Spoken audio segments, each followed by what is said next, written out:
Ég býð ykkur velkomin til 685. fundar bæjarstjórnar og segi fund settan. Og við erum með ein 13 mál á dagskrá. Það hefur ekki komið fram beiðni nein viðbótarmál, er það ekki rétt, skil ég á mér. Þannig að og af þessu 13 málum eru 10 fundargerðir til staðfestingar. Og við göngum til dagskrár og fyrsta mál á dagskrá er fundargerð 1285. fundar bæjarráðs sem haldið var 8. desember, orðið laust fundargerðina. Ef enginn kveður sér hljóðs, þá er umræðum lokið. Þeir sem staðfesta fundargerðina gjörðu svo að gefa merki. Takk fyrir, hún er staðfest með 8 atkvæðum. Þá tökum við fyrir fundargerð 1287. fundar bæjarráðs sem haldið var 15. desember, orðið laust fundargerðina. Sigrún, gjörðu svo vel.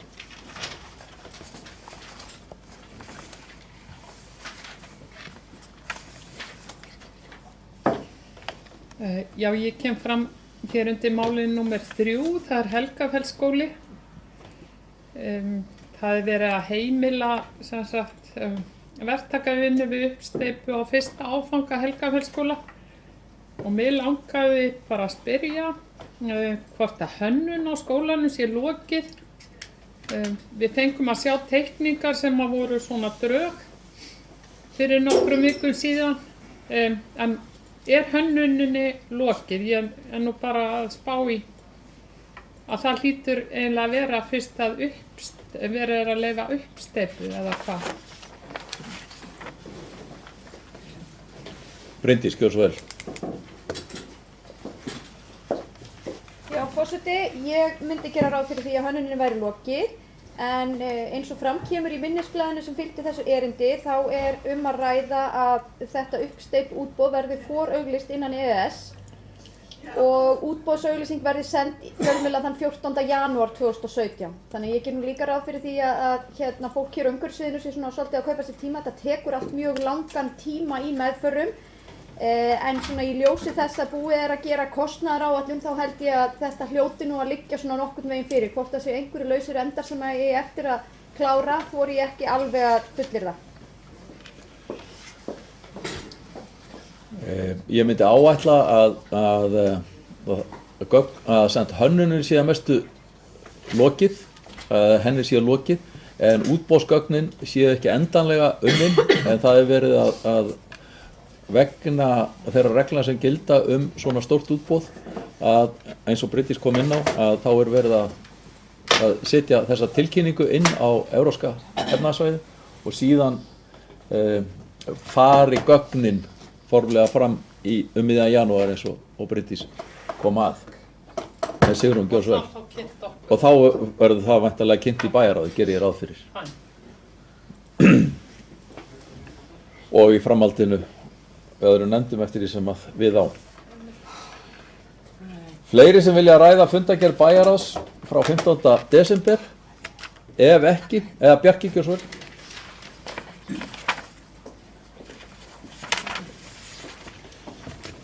Ég kemur hér upp undir fyrsta málið sem snýst yrkjusjóð.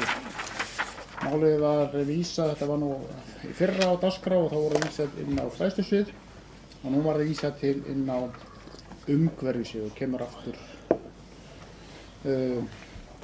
til kasta bæjarráðs. Það er þetta 2 bókanir fyrst frá fulltrúa M-lista.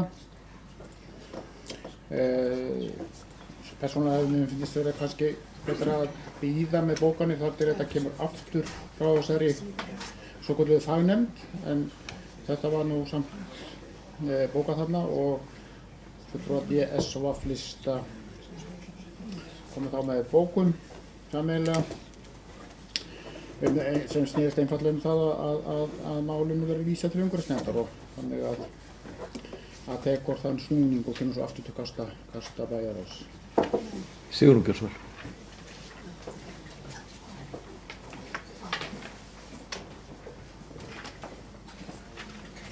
Já, ágæti forseti, ég kem hér fram undir sama máli, yrkjusjóður og það var ég sem bókaði fyrir hönd íbúahreyfingarinnar að ég teldi, eða við teldum að Yrkjusjóður, þar sem að þessi sjóður, hann hefur miklu umhverfisfræðslu verkefni að gegna, eða hlutverki menna ég að gegna,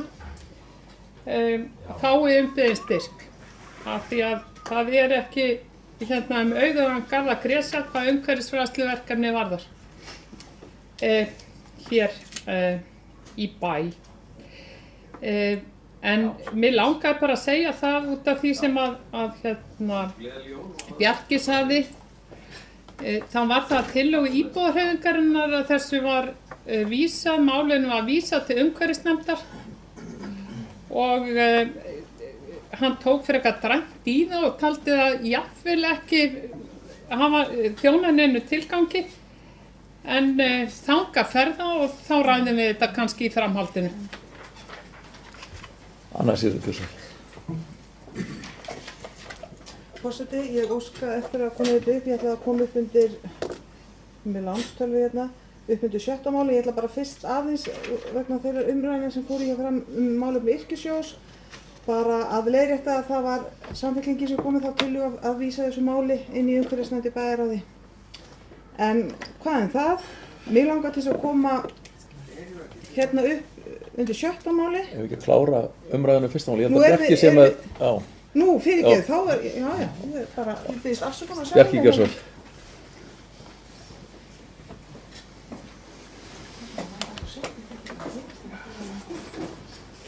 Já,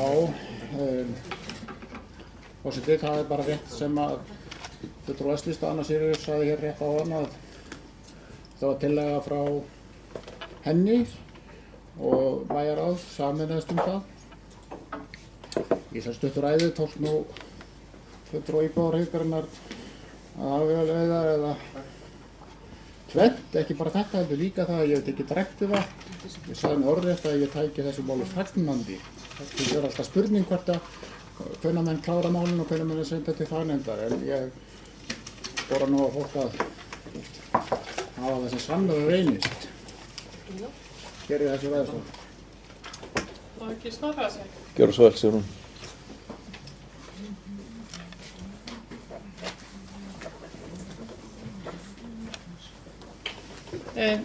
Já, ágæti forseti. Ég reyni yfirleitt að hafa það sem sannara reynist og ég hef þá bara eitthvað misskilið Bjarka. Hann ræddi það að hann vissi nú ekki alveg hvaða tilgangi það þjónaði að senda þetta. Við hefðum hvað sem verið búin, eða meiri hlutin hefði hvað sem verið búin að ákveða þetta í fyrra, hvernig ætti að meðhöndla þetta. Það stóð bara til að afgreiða þetta eins og venjulega, að sem sagt hafna þessum styrk og svo framvegis, og ég bara bið Samfylkinguna velvirðingar hafi hún stungið upp á þessu, en þetta var náttúrulega hennar tillaga, það er alveg rétt. Anna Sigríður, gjörðu svo vel.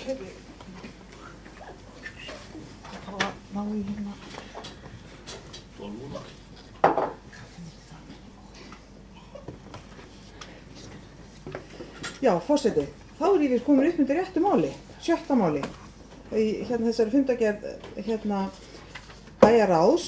Mér langaði bara til þess að vekja athygli á bókun bæjarráðs varðandi skerðing og þjónustu heilsugæslunnar okkar hérna í Mosfellsbæ.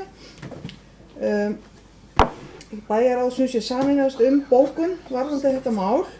Það er náttúrulega ljóst að heilsugæslan er ekki á forræði okkar sem bæjaryfirvalda, en við náttúrulega deilum áhyggjum bæjarbúa varðandi þá þjónustu skerðingu sem að virðist vera algjörlega óumflýjanleg og við sem sameinuðumst þessa bókun sem ég held að taka á svona flestum þáttum þessa máls, og ég vil sérstaklega leggja áherslu á það að það var samhljómur það í bæjarráði að leggja áherslu á að síðdegisvaktin, hún yrði lengd frá því sem nú er og við komum þeim skilaboðum á framfæri til stjórnenda heilsugæslu höfuðborgarsvæðisins sem höfðu komið á fund til okkar vikuna áður en við samþykktum þessa bókun.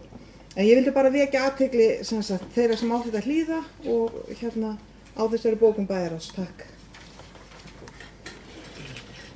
Kolbrún, gjör svo vel. Hún eiginlega bara talaði, hún Anna Sigríður þetta mál. Þannig að Bjarki, gjör svo vel. Kannski eitt og eitt. Já, forseti og ágætu bæjarfulltrúar. Ég kemur hér undir sama máli, bara að tekna undir orð Önnu Sigríðar.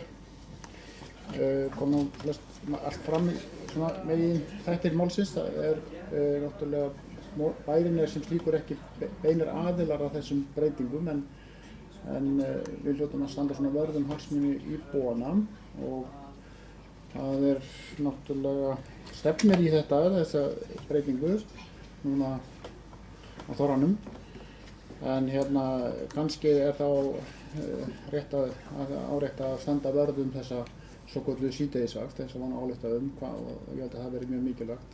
Spurning hvað hún tegi sér langt fram núna klukkutími.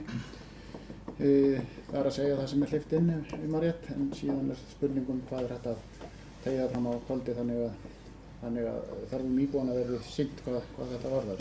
Það verið mjög mikilvægt og hljóta að koma í umræðinni hér eftir áramótin.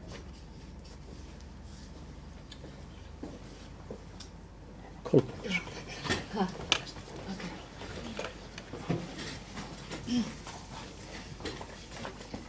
Forseti, kæru bæjarfulltrúar, mig langar aðeins að nefna mál Yrkjusjóðs sem nú orðinn fastur liður á dagskrá hjá okkur og merkilegt hvað okkur tekst að takast á þetta fallega verkefni og bæjarfulltrúi íbúarhreyfingarinnar ætlaði í meirihlutanum það að ætla að afgreiða þetta bara eins og áður fyrr og bara strika út af borðinu. Mér finnst það svolítið kaldranarleg svona orð í okkar garð þannig að það var ekki okkur alltaf ætla það að vera einhverjir skógarnýðingar en þess að málið eins og kom fram áðan komið í ferli. En nóg það, ég ætla að ræða mál einmitt númer, eða 7. mál sem hefur borið svolítið á hér í bænum, verið mikil óánægja með þessa lokun kvöld og næturvaktar á heilsugæslunni og eins og bæjarfulltrúi Anna Sigríður kom inn á að þá bókaði bæjarráð en mér langar til að lesa bókunina. Ef með leyfi forseta. Gjör svo vel. Takk. Bæjarráð Mosfellsbæjar harmar þjónustuskerðingu heilsugæslu höfuðborgarsvæðisins við íbúa Mosfellsumdæmis vegna breytinga á kvöld- og næturvöktum. Ástæða til að hafa áhyggjur af mönnun heilsugæslustöðvarinnar í kjölfar yfirlýstrar óánægju starfandi lækna með breytinguna og áhrifum hennar á dreifðar byggðir svæðisins. Bæjarráð veltir því upp hvort þjóðhagslega hagkvæmt sé að eina næturþjónustan sem bjóðist íbúum höfuðborgarsvæðisins sé bráðadeild Landspítalans. Bæjarráð leggur áherslu á að heilsugæslan sé fyrsti viðkomustaður íbúa þegar þeir leita heilbrigðisþjónustu. Heilsugæsluna þarf að efla og tryggja að nægu fjármagni sé varið til rekstrarins. Stytta þarf biðtíma sjúklinga, bæta sálfræðiþjónustuna og heimahjúkrun. Bæjarráð leggur mikla áherslu á að síðdegisvaktin verði lengd í kjölfar þeirrar breytingar sem boðaðar hafa verið. Annað var það ekki, forseti. Takk fyrir. Sigrún, gjör svo vel.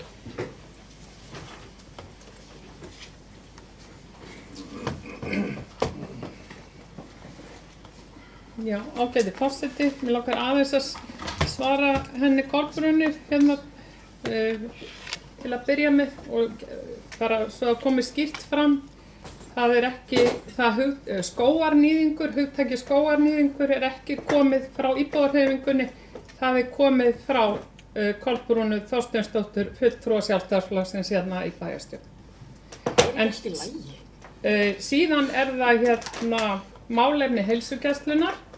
Íbúarhreyfingin, hún tók undir og tók þátt í að gera þessa bókun. Við stóðum frammi fyrir orðnum hlut í rauninni. Við höfum ekkert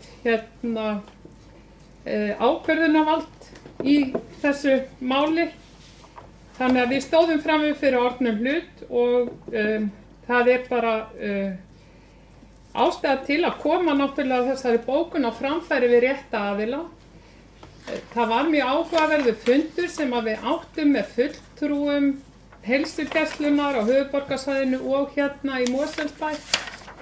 Það sem ýmislegt var rætt og það sem að stakk mig kannski mest í þeirri umræðu var að það á að ráðstafa einhverjum ekstra milljarði í heilsugæsluna á höfuðborgarsvæðinu og það kom fram í máli fulltrúa heilsugæslunnar hjá ríkinu að þeim peningum ætti að verja að mestu leyti í tvær heilsugæslustöðvar sem báðar verða einkareknar á höfuðborgarsvæðinu. Það kom líka fram í máli þeirra sem hér sátu þennan fund að þau hefðu áhyggjur af framtíð heilsugæslunnar hérna í Mosfellsbæ. Og vegna þess að það er einfaldlega eins og stendur hérna í bókuninni ekki lengur fýsilegt fyrir lækna að vinna hérna og við stöndum líka frammi fyrir því að það fara 2 læknar af heilsugæslustöðinni niður á þessa enga heilsugæslustöð sem verður hérna í næsta nágrenni. Fleiri Theodór Gjörsvel. Forseti.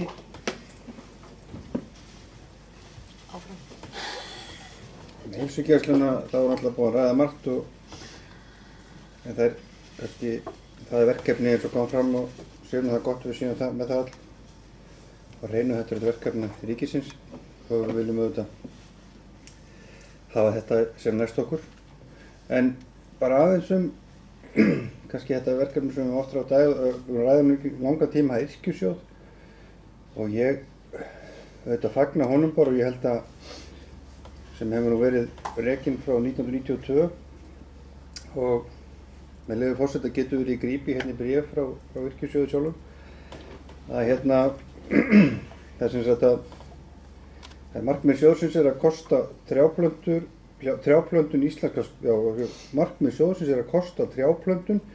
íslenska skólabarna á grunnskólastígu hverju ári. Það stendur sem þarna. Og undanfarin ár hafa rúmlega 100 skólar sóttum og fengið úthlutað trjáplöntum.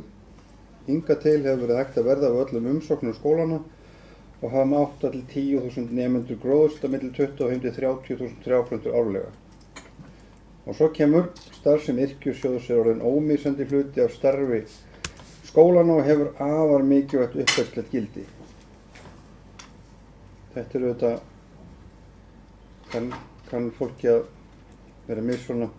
Ég veit ekki alveg hvort það sé þetta náttúrulega svona hlaðin setningum að þetta sé ómissandi hluti. Ég held hins vegar á þessum árum, þessum 25 árum síðan var þetta stofnað, þá sé svona vitund okkar skógrækt og mikilvægi þess bara orðin ágætt og í þessu erindi er sem sagt sjóðurinn má ekki eyða nema vöxtum, heldur má ekki eyða stofnfénu og það er kannski önnur verkefni sem er svipað fyrir komið að ef ekki má eyða af stofnfé heldur að vöxtum að þá sé þess vegna þessu vísa til sveitafélagsins að leggja þeim fé til að geta áfram látið plöntur hingað. Ég heldur aðeins að passa okkur á þessu, ég eins og að teka alveg undir með fulltrúa að við gætum að skógræktinni og sýnum því virðingu en ég held að sé allt í lagi líka að við gerum þetta bara þá sjálf og eða bara sjóðurinn líka stundum renna sjóður sitt skeið eða jafnvel renna inn í annað eða sameinast öðru þannig að það er aðalatriði kannski við þekkjum verkefni þar sem við höfum verið svona vakandi meðvitundar í sem hvað eina, stundum bara líður það undir lok. Við stefnum hraðbyr í því að hér skipta ekki máli frá kynsviðurum. Það hefur verið að veita viðurkenningu í sveitarfélagi hérna ekkert langt frá okkur þar sem jafnlaunavottun hefur verið fram og gengur bara vel og ýmislegt í gangi þannig að fyrir 25 árum vorum við ekki í þessum sporum og ég held eins með trjáplöntun og þess vegna kannski veit ég ekki alveg, en verkefnið þetta komið í farveg, ég nefni það bara, en ég held að við höfum aðeins að velta því fyrir okkur líka hvort við séum einhver staður þar sem að ef vaxtatekjur skerðast af þessu, það endi hér. Ég er þeirra svona skoðunum við veitum að við höfum áfram að leggja þetta skógræktlið. Já, þetta var mitt innlag í yrkjusjóðin eins og ég hef áður rætt. Takk. Sigrún Björnsvel.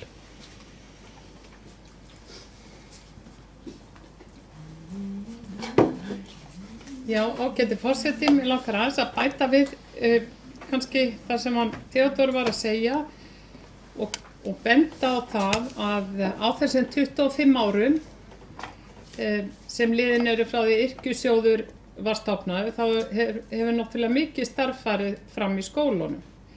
En enga síður er það þannig á Íslandi að skógrækt er á byrjunarreit. Við landnám Íslands þá er talið að 25% af landinu hafa verið þakið skógi. Íslendingum tókst á nokkur hundru árum að eyða öllum skógum í landinu. Nú er sem sagt þekja skógar á Íslandi undir 2%. Það leyti þegar að yrkja og skógræktarfélögin sem reyndar voru stofnuð í upphafi 20. aldar fór af stað, þá var sem sagt skógarþekjan undir 1%.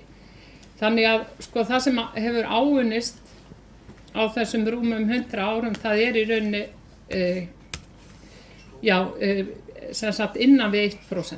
Þannig að sko skógrækt er á byrjunarreit á Íslandi og þess vegna er líka svona sjóður eins og yrkissjóður alveg gífurlega mikilvægur fyrir Íslendinga. Við bíðum eftir að fagnefndin fjalli málið og tökum þá umræðu það sem að vera niðurstaðan þar og fleiri hafa ekki hvað sér hljós, umræðum lokið og þeir sem samþykkja fundargerðina gjörðu svo gefa merki. Takk fyrir, hún er samþykkt með 9 atkvæðum. Þá tökum við fyrir fundargerð tímamótafundar hjá fjölskyldunefnd, það er 250. fundur, það er 250.000, það hlýtur að vera tímamótafundur og þessi fundur var haldinn 16. desember, orðið er laust fundargerðina. Theodór Björnsvel.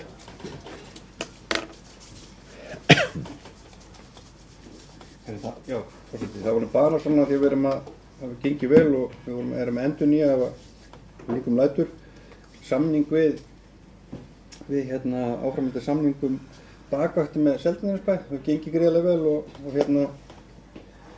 já, þannig ef að bæjarstjórn fellst á það þá gerum við nýjan samning það samstarf og ég held að það sé bara eitthvað sem var rétt þegar við gerðum og við viljum gjarnan halda þau áfram, það gengið gríðarlega vel. Takk. Þetta er samt í fyrsta máli sem Theodór er að vekja athygli á þessum samningi sem að ef við samþykkjum fundargerðina með öllum þeim málum sem þar eru að þá er samþykkju við það, en annars Sigurður Björnsvel og svo Sigrún.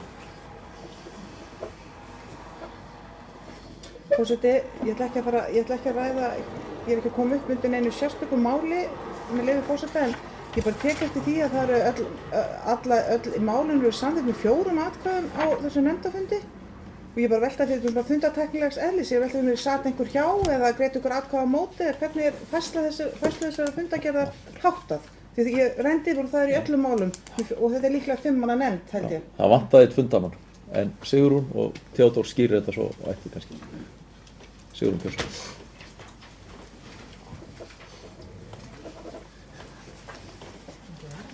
Já, ágæti forseti, ég kem hér fram undir máli bakvaktir í barnaverndarmálum og vegna heimilisofbeldi sem að Theodór var að kynna hérna áðan.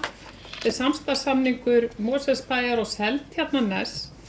Það sem að mig langar að vita er hvernig tengist þessi samningur þeim samningi sem að við gerðum við lögreglustjórann á höfuðborgarsvæðinu. Og það er líka önnur spurning. Nú er mjög langt á milli þessara tveggja sveitarfélaga Mosfellsbæjar og Seltjarnarness og ég veit að það sem að aðrir höfuðborgarbúar hafa kvartað yfir hvað langur tími sem að líður þangað til að vaktin mætir. Af því að nú bara sefur fólk heim í rúmunum sínum, vakið upp og þarf að mæta. Hefur þetta verið vandamál hérna í Mosfellsbæ og á Seltjarnarnesi að fólk sé lengi að koma sér á staðinn? Það minnst á í held ég umboðinu á verklagshandbók bakvakta í Mosfellsbæ og á Seltjarnarnesi. Möguleiki að fá hana setta inn á fundagáttina með þessum skjölum sem fylgja þessu máli. Það svona verklagshandbók bakvakta í Mosfellsbæ og á Seltjarnarnesi. Það minnst á hana í umboðinu sem að sveitafélögin veita hvort öðru til þess að vera með þessar bakvaktir. Sem sagt, hvað samhengið við hvert samhengið við þetta verkefni lögreglustjórans sem að við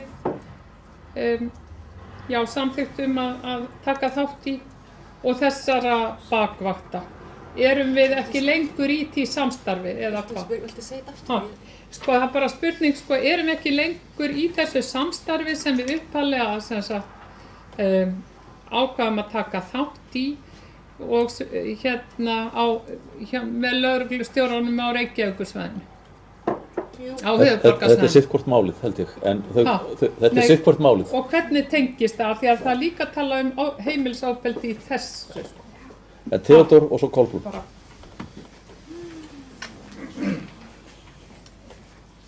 Ég vil hérna svara þessu, en bakvættunar hafa ekkert að gera með, það sem sagt samkomulagið annars við lögreglustjórann, það að við erum að sinna þessu verkefni til þess að koma á heimili þar sem eitthvað hefur komið upp á, og það bara sveitarfélagi sem gerir það. Samkomulagið bakvættunar til tveggja sveitafélaga, það að þegar sá sem kemur á bakvættinni sinni því hvort sem það skildi vera á Seltjarnarnesi eða hér, þegar það þarf félagsþjónustun á svæðið og það sem kannski skiptir mestu máli, það einmitt að koma inn á heimilin. Þetta sem við köllum á Suðurnesjum, það sem upp á staður, þegar glugginn opinn, þegar komin á heimili fólks það sem aðstæðarnir eru, þá samkomulagið tekur bara til þess að því sé sinnt, stundum það Mosfellingar eða frá Mosfellsbæ og stundum það frá Seltjarnarnesi. Eina sem samkomulagið gerir það tryggjum þjónustuna á svæðinu og þarna skipta kannski ekki 10-15 mínútur máli, heldur bara lögreglan fer ekki fyrir þessi staða er komin upp og mat farið fram. Þannig að ég held bara í stuttumálið að svara þetta eins og kannski forseti nefndi, þetta eru 2 mál, annars vegar þjónustan, tryggð og svo bakvættarsamkomulagið. Og við gerðum samkomulag lögreglustjóranum sem bara óbreytt og við lögreglustjórum hins vegar varðar ekkert hvernig við sinnum bakvætti, hvernig við þjónustum okkar fólk, við teljum best að gera það svona. Ég vona þetta svari. Varðandi sem að bæjarfulltrúi Annarsdóttir nefndi, er þessu fyrsta málið með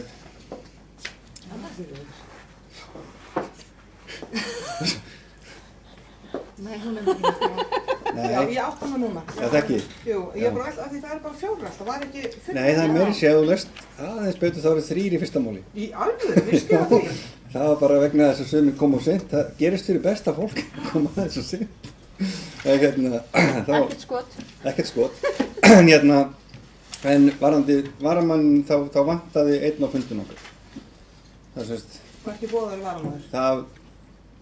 Það var reynd. Já. Varamaður hafði ekki hægt tökka mæl. Já. Þannig að það er kannski já. Nei, þetta sem svar við þessu. Ég var bara undan á. Kolbrún gjör svar. Það voru 2 spurningar í viðbót. Verklagshandbókin og svo hvort að þessi vegalengd á milli sveitarfélagana hafi valdið töfum eða fólk hafi fast. Já, ég þekki það ekki, verklagshandbókin hins vegar ég þekki það ekki nefnilega vel til að svara það hér það, að setja hann inn með. En bara af því að við erum á fundunum tökum við upp í ræði það bara við fólki á fjölskyldsviði, starfsfólki þar. En já, það verður ekki komið upp og ég hef allir ekki heyrt af því þessu nokkuð vandkvæði með tíma. Já, ok. Af því að lögreglan fer ekki fyrir að bakvættin er komin. Takk. Kolbrún gjör svar.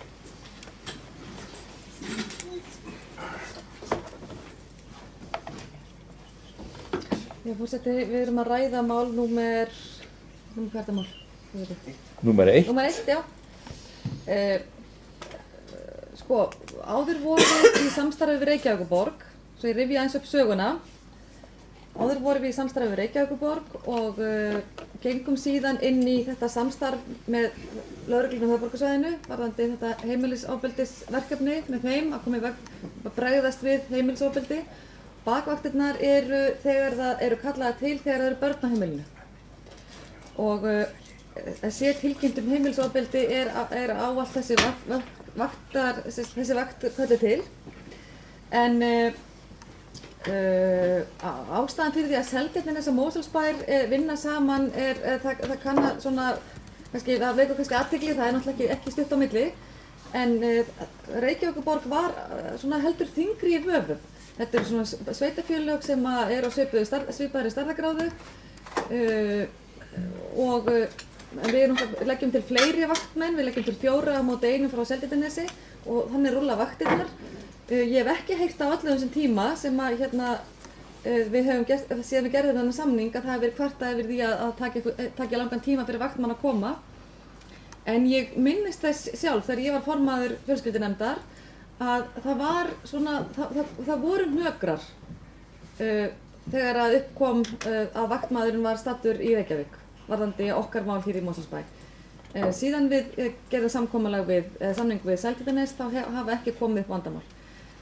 Þannig að þessi vegalengd eins og Theodór nefndi áðan, hún skiptir ekki máli. Lögreglan fer ekki á heimilinu fyrir en að vaktmaður bakvaktarmaður manneskja er kominn og bregst við þeim vanda sem þar við blasir.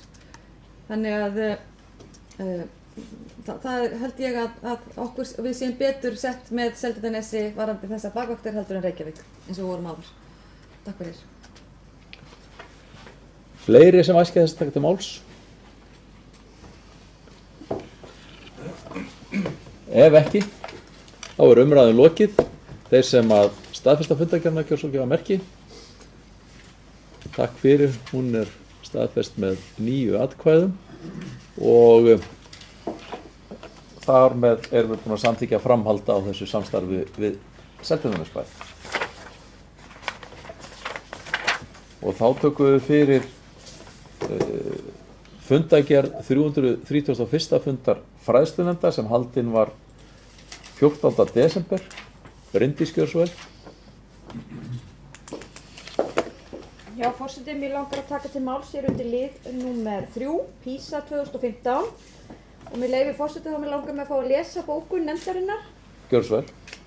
Niðurstöður PISA-könnun sem lögð var fyrir 15 ára börn árið 2015 voru kynntar fyrir fræðslumenn. Nemendur í Mosfellsbæ hafa hingað til komið vel út úr þessari alþjóðlegu könnun en niðurstöður fyrir árið 2015 gefa til kynna að rýna þurfi vel niðurstöðurnar. Fræðslunefnd þakkar fyrir greinargóða kynningu og felur starfsmönnum fræðslu- og frístundasviðs og stofnana þess að vinna áfram að aðgerðaáætlun fyrir leik- og grunnskóla Mosfellsbæjar í samvinnu við alla hagsmunaaðila og verður staðan kynnt á fundi fræðslunefndar í mars. Mér finnst bara mjög brýnt að nefndin hafi tekið þetta mál fyrir á þessum tímapunkti. Þetta er auðvitað mál sem er mikið í umræðunni núna og ég held að við hljótum flest að vera svona, já, í smá sjokki eða allavega finnst okkur þetta áhyggjuefni, full ástæða til þess að ræða þetta og skoða og það er auðvitað í umræðinu hefur núna á undanförnum komið alls konar skýringar og gagnrýni á prófið sem slíkt, þýðingar og annað þess háttar. Ég held að það er líka ástæða til þess að skoða það og rýna þá þætti en við hljótum að setja metnað okkar í það að hér eftir sem hingað til sem hér eftir verði skólar í Mosfellsbæ með framúrskarandi námsárangur eða börn sem kom úr skólum á Mosfellsbæ séu með framúrskarandi námsárangur. Við höfum almennt komið vel út úr þessu þannig að mér finnst mjög mikilvægt að nefndin rýni þetta eða láti rýna þetta að fagarum og kannski í þeim aðeins út að við tölum alla hagsmunaaðila að það sé svo mikilvægt að ræða líka við börnin sjálf. Heyrum líka aðeins hvað unglingunum sjálfum finnst þessa könnun og hvað þau telja kannski að geti verið mögulega ástæða fyrir þessu og þá væri það bæði æskilegt að heyra svolítið viðbrögð þeirra barna sem tóku þetta próf. Þau eru núna komin í grunnskólanum en ekki síður kannski barna sem eru á þessum aldri í dag, hvað viðhorf þeirra er til þessara prófa. Þannig að ég vil bara brýna nefndina í þessu mikilvæga verkefni og að við hér í bæjarstjórn séum upplýst reglulega framgang mála. Takk. Já, við ákváðum í fræðslunefnd að það væri mikilvægt að taka þetta strax á dagskrá þegar þessar niðurstöður lágu fyrir og setja þetta í þann farveg sem að bókunin kveður á en annars er það ekki svo vel. Takk fyrir forseti. Ég slúna þeirri meiningu að allir sem taka til máls á bæðisöndafundi þetta að gera það á pontu en takk fyrir að hleypa mér að hérna. Ég líka kem hér upp undir þessu þriðja máli. Ég var illa fjarri góðu gamni en nú ekki lengur fulltrúi í fræðslunefnd sem að mér finnst frekar, ég saknaði pínlítið. Þetta er náttúrulega mjög mikilvægt að setja þetta mál í þennan farveg sem er búið að gera hérna innan sveitarfélagsins okkar og ég er bara mjög ánægð með afgreiðslu fræðslunefndar á þessu máli. Þetta voru sjokkerandi niðurstöður, það er satt, en við megum heldur ekki kannski missa okkur í bara neikvæðni, en það sem er eiginlega kannski tvennt sem ég vildi segja. Í fyrsta lagi, það sem er það sem mest sláandi í þessu er að okkar börn er að fara ekki bara miðað við aðra heldur, þau eru að fara miðað við sjálf sig svo langt niður og fyrir þessu eru eflaust mjög margar ástæður og mjög nauðsynlegt að rýna þetta vel og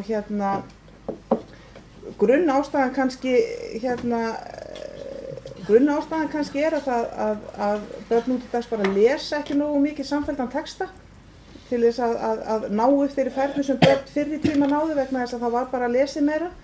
En hvað varðar frágang prófana, ég ætla nú bara að segja það hérðan úr þessari pontu að það er náttúrulega til háborinnar skammar að ríkisstofnun eins og menntastofnun eða menntamálastofnun eða hvað hann heitir þessi stofnun, hún skuli senda frá sér plögg eins og eins og gerist í þessu máli, þar sem var illa þýtt, það voru stafsningavillur, það var þýtt beint úr enskri tungu þannig að orðaröðin og andinn í textanum hann var ekki íslenskur og það var samt verið að prófa lesskilning á íslensku. Þannig að ég held að einn af þeim sem þarf að rýna mjög vel þetta PISA-mál, það er þessi yfirstofnun menntamála í landinu. Þessi hugmynd Bryndísar að ræða við krakkana sjálf, ég held að hún sé, nú er ég nærri búin að sletta, ég held að hún sé mjög góð, einmitt að velta þessu upp við börnin sjálf. Þetta er ekki nóg gott, hvað getum við gert og hvað haldið þið að við getum gert til þess að bæta þetta? En svo að lokum vil ég bara segja að þetta er náttúrulega engin dauðadómur, þetta er bara einn mælikvarði á starfsskólana, en þetta er mikilvægur mælikvarði og þess vegna vil ég bara enn og aftur bara fagna því að fræðslunefnd skuli hafa tekið svona skörulega á málinu og sett strax af stað greiningavinnu innan skólan okkar. Takk. Kolbrún Kjörsvöld.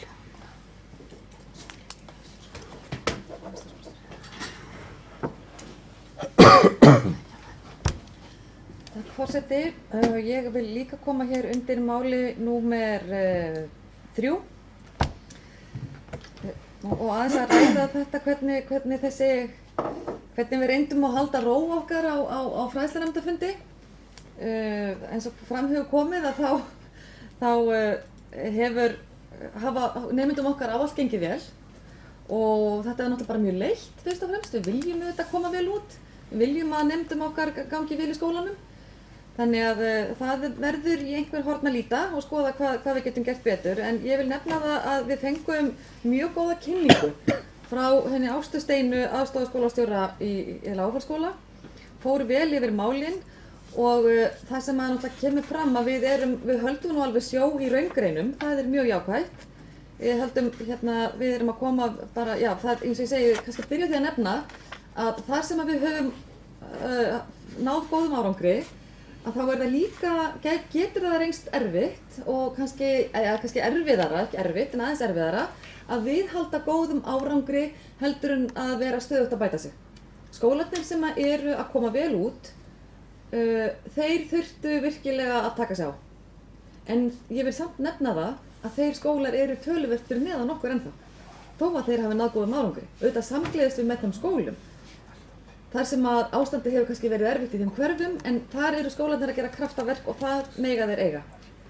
En við erum langt þar fyrir ofan, við höldum alveg okkar striki í raungreinum, en læsi er að fara niður, það er áhyggjuefni og eins og Ásta Steina lýsti fyrir okkur, að þá munum við, og það var bara samhljómur og allir bara á því á þessum fundi, að það munu allir líta í eigin barm, við sem fræðsluyfirvöld, skólarnir, hvað getum við gert til að viðhalda til að ná þessum línum upp aftur. Við viljum náttúrulega ekki dala í læsi, það er unnið að versta sem við getum hugsað okkur. Læsi er undirstaða lýðræðis, eins og ráðherra segir, og við vitum öll.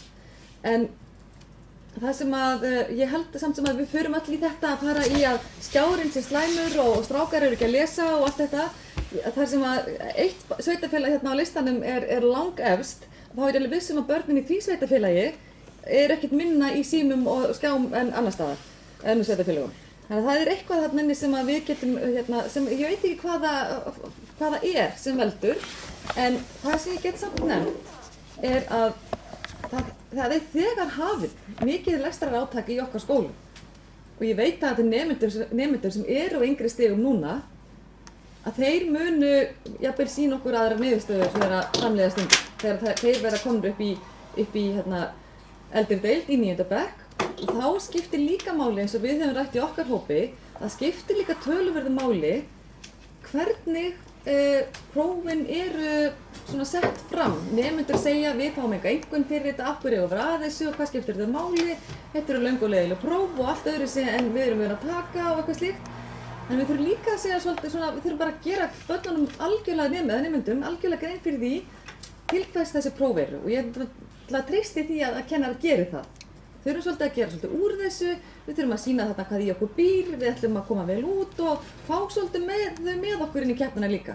Og ég tek algjörlega undir það sem Bryndís nefndi hérna áðan bæjarfulltrúi, að við þurfum að fá þau með okkur í lið, við þurfum að ræða við þau, hvað finnst þeim, og við getum endalaust tínt hérna fram einhverja fræðinga sem segja að þetta sé slæmt eða þetta er gott eða góð próf eða hvað og fundið endalausar afsakanir. Ég held að okkar börn eigi alveg að geta leyst þessi próf eins og aðrir. Það var bara einhver skekkja þarna sem við þurfum að skoða og ég held að í framhaldinu, ég er ekkert ég hef alveg fulla trú á því við náum þessum línum upp aftur en vissulega leiðilegt. Við viljum koma vel út, við leggjum allan okkar metnað í skólan okkar og við fáum fræðslunefndir aftur að vita stöðuna og hvað hefur verið gert í framhaldinu núna. Ég held að það sé komið fram tímalína þannig að eins og fram kemur þarna cirka í fljótlega eftir áramót þá fáum við að heyra aftur í fræðslustjóra og kennurum hvernig staðan er. Takk fyrir, forseti. Fleiri sem æskja þess að taka til máls fundargerð fræðslunefndar. Ef ekki þá er Sigrún, varst þú að biðja orðið eða gjör svo vel?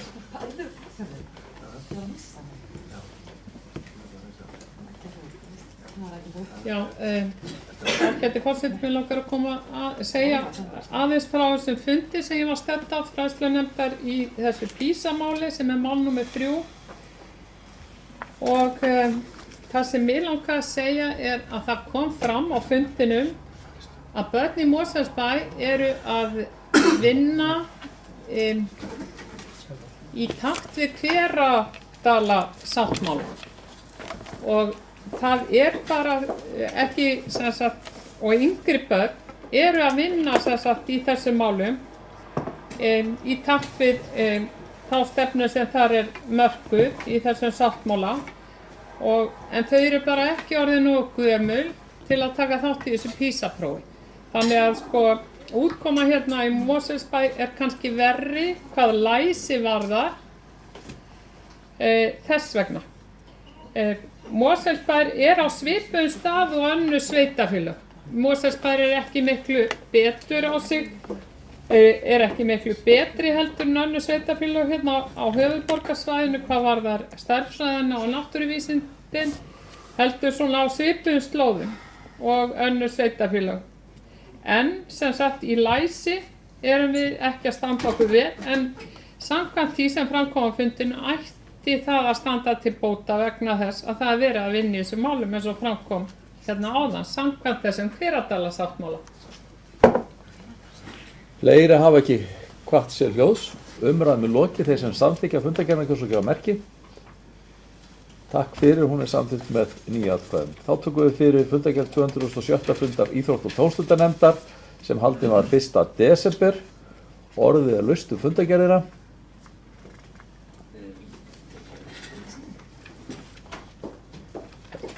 Eitthvað sem þú vilt ræða þar, Sigrún, gjör svo vel.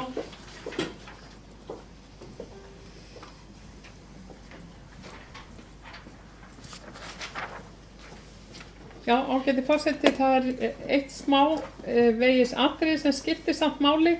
Það er hérna samstarfssamningur sveitarfélaga um rekstur skíðasvæða, það er mál númer 2. Fundar maður sem sagt íbúðarhreyfingarinnar, nefndarmaður íbúðarhreyfingarinnar kvartaði á fundinum yfir því að nefndin skuli ekki fá þessar fundargerðir inn á sitt borð. Já, af því að það er náttúrulega íþrótta- og tómstundanefnd og það væri óeðlilegt að þær fundargerðir kæmu inn á borð hjá íþrótta- og tómstundanefnd af því að íþrótta- og tómstundanefnd fer náttúrulega með þennan málaflokk. Ólafur Ingi, gjör svo vel.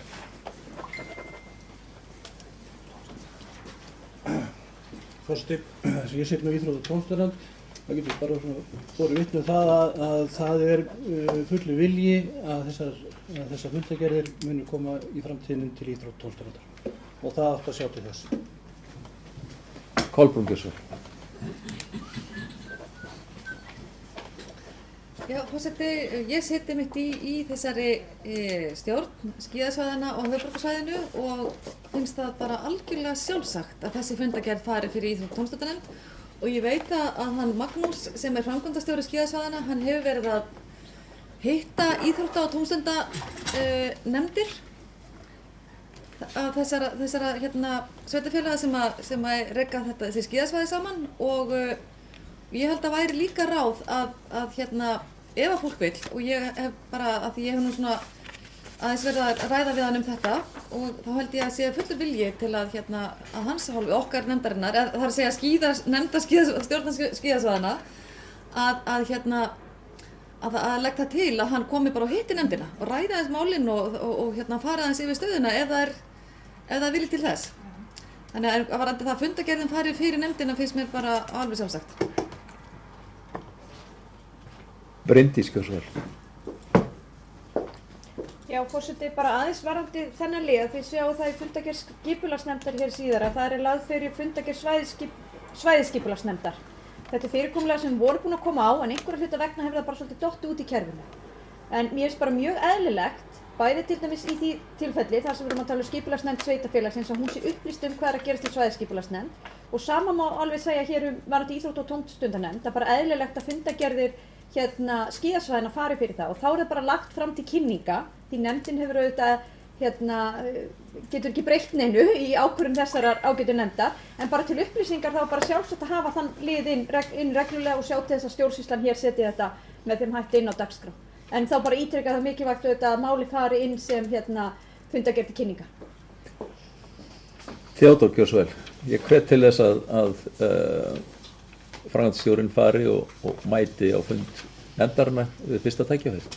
Það sé bara heppilegt eins og Kolbrún kom að, en Theodór, gjör svo vel. Já, sammála því og sammála því að fundargerðin hrætti fyrir nefndinni, ekki sammála því eins og þessi kom fram hérna á hann að svæðin heyri til nefndarinnar. Því þetta skíðasvæðin er ekki verkefni íþrótta- og tómstundanefndar. Heldur, það er mannvirki sem við höfum hér. Af því þetta er byggðarsamlags fyrirkomulag. Ég sé á tugsi. Já, getur endurtekið það sem þú sagðir? Já, sem sagt, skíðasvæðin, það var ákveðið meira í sér. Þegar ég satt í þessari stjórn og það yrði að lágmarki að þá var ekki, þegar ég rétti með það rangt, það voru bæjarfulltrúar og varabæjarfulltrúar sem sitja í þeirri nefnd skíðasvæðana, stjórnskíðasvæðana, til að tryggja framgang þar og það er ákvarðanir sem að vilja okkar stendur til að gera á svæðanum komist til framkvæmda. Íþrótta- og tómstundanefnd getur á hverju svæði getur lagt hins vegar sínar áherslur og við sem afl hér eins og við komum til að opnum skíðasvæði neða Skálafelli og því við þrýstum því í gegnum nefndina sjálfa en þá allavega íþrótta- og tómstundanefnd hér fer ekki með þennan málaflokk sem þessi skíðasvæðin. Nei, bara því að það kom fram hér á. Þannig að bara, ekki frá þér, nei. Það þarf að íta á play bara. Og þetta var bara... Þetta er gáta dagsins. Þessi fylgdust með, takk fyrir, það er bara þannig. Nei. Ólafur Ingi, gjör svo vel. stendur ekkert um það í reglum. Ég ætlaði nú bara að vera stuttorður hérna áðan um það hérna hvað hefur verið vilji nefndarinnar, raunverulega sko innróma vilji. En út af þessu síðast sem bæjarfulltrúi Theodór kom hérna þá urðu töluverðar umræður einmitt um það hvort að það væri kannski ekki eðlilegt að það væri fulltrúi úr íþrótta- og tómstundastarfi sem sæti í stjórn skíðasvæðanna bara vegna eðli málsins. Mér finnst það bara alls ekkert svo galið vegna þess að þá myndast þarna tenging á milli og ég veit ekki hvort að þetta er einhver skráð eða óskráð regla sem að bæjarfulltrúi Theodór var að vitna í en allavega hef ég ekki síðan að skráða. Theodór Gjörsvöld.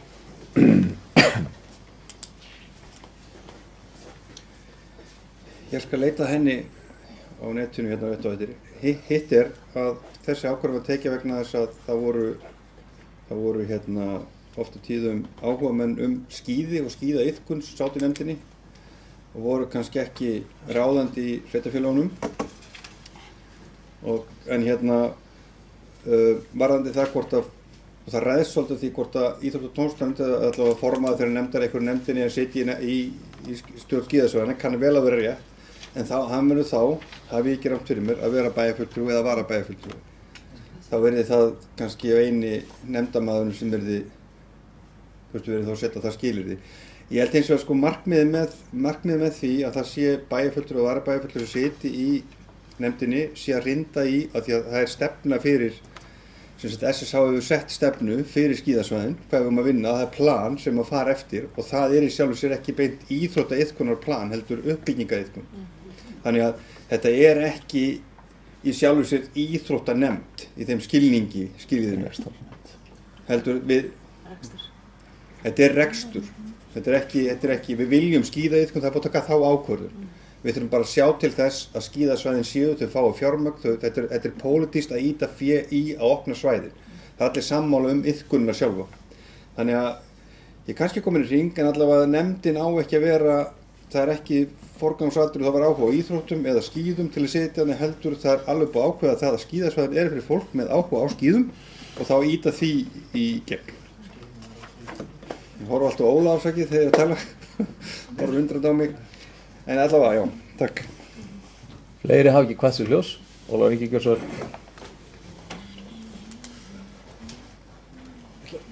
Fórstu, ég ætla kannski að fá að brjóta þess að reglu að koma tvisar upp undir saman máli bara því mér fannst þessu útskýringar bæjarfulltrúans dálítið sérstaklega. Fyrsta leið þá er náttúrulega formaður íþrótta- og tómstundastarf, hann er varabæjarfulltrúi, þannig ég get ekki séð vandamálið.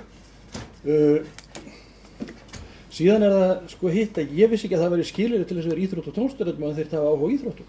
Ekki frekar en að maður þyrfti að hafa áhuga á skíðum til þess að vera í stjórn skíðasvæðanna. Hefur áhuga á strætó? Já, brála. Örstuð Theodór. Forseti. Bæjarfulltrúi Ólafur.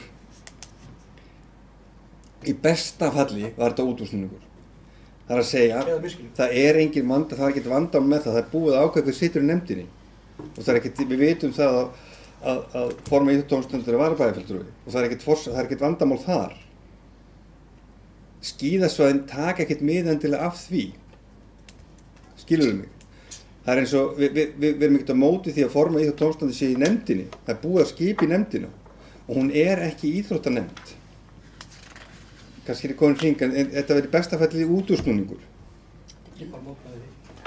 Og þú er ekki heldur eins og forsenda að vera áhuga á íþróttum eða íþrótt- og tómstundastarf.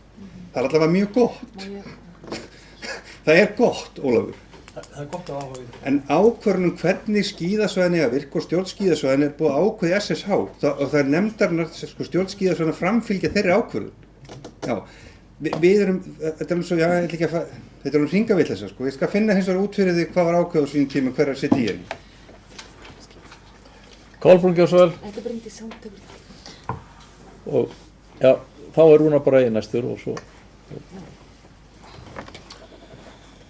Forseti, kæru fundarmenn, sem er formaður íþrótta- og tómstundastarfsnefndar, gaman að hlusta á okkur tala um þetta en mér finnst ég nokkurn veginn kannski vera komin út úr umræðu fundargerðarinnar sem við erum komin aðeins lengra en það er rétt sem Ólafur sagði að þessi umræða fór í gang varðandi þetta mál en ég held að við getum rætt þetta bara hérna einhvern tímann annars staðar heldur hér upp í pontu, en það er bara mín skoðun, en þetta var vissulega umræður en það fór ekkert í fundargerð varðandi það, en hérna, og það kom frá fulltrúa íbúðarhreyfingarinnar spurning af hverju formaður íþrótta- og tómstundanefndar ekki í nefndinni, hérna, þannig að hérna, það er raun og veru það sem við vorum.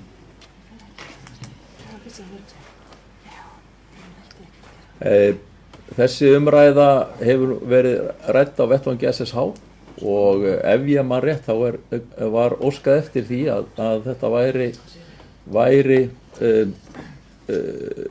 sama gilti þetta eins og byggðasamlögin, en Bryndís Gjósvel kannski búin að vera á þessu. Forseti, ég tek nú eiginlega undir með bæjarfulltrúa Rúnar Braga. Við erum örugglega komið svolítið út fyrir hérna umræðuefnið og sérstaklega ef að umræðan er farin að snúast á fulltrúa Samfylkingarinnar hafi skoðun á því hvernig Sjálfstæðisflokkurinn kýs í byggðasamlög eða einhverja nefndir. En ég ætla nú bara að byrja á því að lýsa yfir fullum stuðningi við fulltrúa okkar í stjórn skíðasvæðanna sem er Kolbrún Þorsteinsdóttir bæjarfulltrúi. Ég nefndi þetta áðan varðandi fundargerðina. Ég held að sé mjög mikilvægt að upplýsingagjöf sé skýr og góð og það er nú oft þannig hér í nefndum bæjarins að það er ekki bara bæjarfulltrúar í þeim, heldur fleiri sem hafa skipað lista hjá flokkunum okkar, og þar að leiðir er bara eðlilegt að upplýsa fólk gang mála og tek þess heils hugar undir það að það er bara ágætt að fundargerðirnar komi til kynningar inn í íþrótta- og tómstundanefnd. En umræðan varðandi bæjarfulltrúa eða varabæjarfulltrúa, og ég tek undir með forseta, það kann jafnvel að vera svo, án þess að ég muni þá þurfa að fara alveg fullvissa um það, allavega í byggðasamlögum, að þá er það í eigendasamkomulaginu ákveðum það hverja megi skipa í stjórn. Og ástæðurnar eru þær að það hafa komið upp vandamál þegar fulltrúar hafa setið í stjórnum byggðasamlaganna og litið er á þeir tali sem fulltrúa viðkomandi sveitarfélags. Svo hefur komið í ljós eftir að viðkomandi hafði kannski ekki fulla heimil til að taka þér ákvörðunum sem hann tók eða var ekki nógu vel upplýstur eða upplýsti aðra ekki nægilega vel.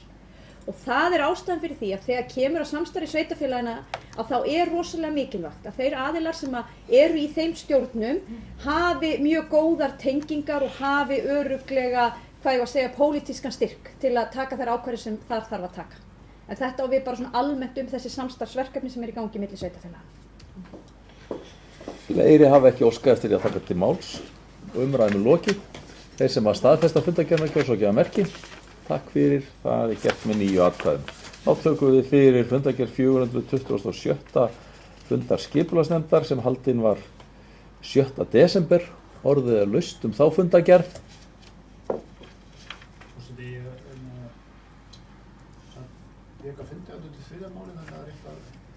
Þannig ef einhver vill ræða það mál að þá viltu fá að víkja fundi. Já, og líka þegar verður greiða atkvæði sérstaklega um það mál. Já, það verður greitt sérstaklega, við greiðum þá atkvæði sérstaklega um það mál.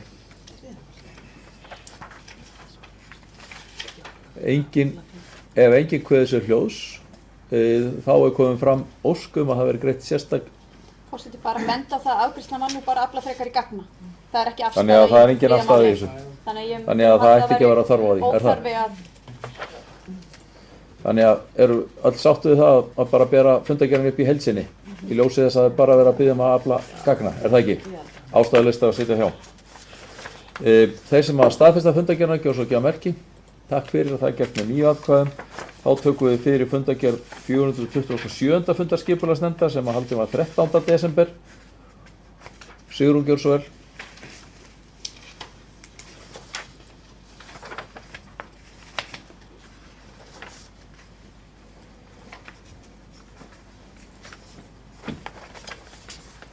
Já, ágæti forseti, ég kem hér fram undir máli 6, tengivegur á milli Þverfoss og Leirvogstungu, breyting á deiliskipulagi. Nú fer þessi tengivegur, hann liggur þarna yfir svæði sem er á náttúruminjaskrá, ekki langt frá friðlýsta svæðinu, og ég sé ástæða til þess að vísa þá þessu erindi líka til umhverfisnefndar. Umhverfisnefnd er með náttúruverndarmál á sinni könnu, Síðan þegar ég fór að rýna í teikninguna og tók eftir því að það er eins og að hverfisvernda, það sé líka verið að minnka hverfisverndarsvæðið. Mér langar bara að fá skýringu á því af hverju þessi uppdráttur tekur þessum breytingum að hverfisverndarsvæðið það minnkar þarna á þessu svæði. Og af hverju að þessu erindi hafi þá ekki verið vísað til umhverfisnefndar. Bryndís, hversu vel? Forseti, því til að svara í þessu máli að breytingin sem ræðir nú fyrst og fremst á Skeiðholtinu og það er að segja færslu á hluta af Skeiðholtinu og færslu á bílastæðum sem eru í rauninni bílastæði þeirra sem búa í Brattholti og Byggðarholti. Þau hafa verið hinum megin við Skeiðholti eins og kannski þekkið, sem nú, hvað ég að segja, mjög óæskilegt, þannig að það er verið að færa þau nær húsunum. Vegna þess að á svipuðum tímapunkti þá erum við hér að ræða útivistarstíg, hjólreiðastíg, samgöngustíg sem við höfum verið að sækja til vegagerðarinnar. Við máum halda áfram með þennan frábæra stíg sem við tengjumst hérna við Reykjavíkurmörkin og fer svo hérna í gegnum miðbæinn og að Hlégarði, og það var spurning hvernig við næðum honum svo áfram norður. Þá var hugmyndum það að gera það í gegnum Ævintýragarðinn. Og vegna þess að það verkefni þarf að fara í skipulag, að þá rekur skipulagsfulltrúi sig á það í deiliskipulagi í dag sem við erum að fara að breyta milli Þverholts og Leirvogstungu, þá er það bæði Skeiðholtið og Tunguvegurinn, og með Tunguveginum fylgir þetta stóra svæði eins og sýnt hér á myndinni. Það er gildandi skipulag í dag. Við erum ekki að minnka neitt hverfisverndarsvæði. Það eina sem við erum ákveð að gera núna er að það sé skynsamlegra að þetta skipulagssvæði nái bara utan veginn, hitt skipulagssvæði sem áður fylgdi Tunguveginum fari þá inn í skipulag Ævintýragarðsins sem við erum að fara að vinna bæði með þessum hjólreiðastíg og öðrum þeim hugmyndum sem uppi hafa verið varðandi Ævintýragarðinn. Og þá efast ég ekki að þessi full ástæða til þess að setja þá deiliskipulagstillögu þegar hún verður að veruleika til umfjöllunar í umhverfisnefnd vegna þess að þetta svæði er náttúrulega í kringum Varmána og Köldukvísluna og þessi náttúruminjasvæði. Þannig að það er ekki verið með neinum hætti að skerða hverfisvernd. Þetta er bara svona, þetta er tæknilega og skipulagslega skynsamlegt að gera þetta svona. Nú man engin nákvæmlega hvað réð því á sínu tíma að skipulagssvæðið, það var ákveðið að taka það alveg hérna út undan. Væntanlega getur það verið göngustígurinn eitthvað sem þá var til að tengja Leirvogstungu við skólan eða eitthvað þess háttar. En í dag þykir það ekki ástæður og eðlilegra að það svæði fylgi í framtíðinni skipulagi Ævintýragarðsins. Ég vona að þetta skýri málið. Er ástæða til að skýra þetta frekar? Sigrún, gjör svo vel. Nei, ekki þetta mál, annað mál. Gjör svo vel.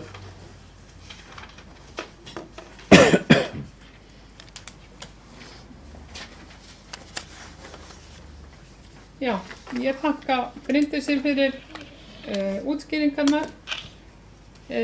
Það er mál númer 79 og það heitir tengivirki Landsnets á Sandskeiði og óskum gerð deiliskipulags.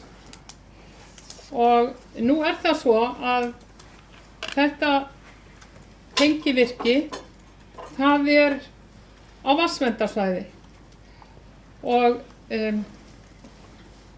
það sem eins og er í dag þá er það á fjarsvæði vatnsverndar, en þegar að nýja vatnsverndarskipulagið tekur gildi sem við erum búin að samþykkja 2018, þá verður þetta tengivirki á nærsvæði, á grannsvæði vatnsverndar. Og við það langar mig að gera verulegar athugasemdir. Ég vil líka gera athugasemdir við það að þetta mál hafi ekki verið boðið undir umhverfisnefnd. Það er af því að þetta er vatnsverndarsvæði og mjög brýnt að sniðganga ekki nefndina í svo stórum málum. Og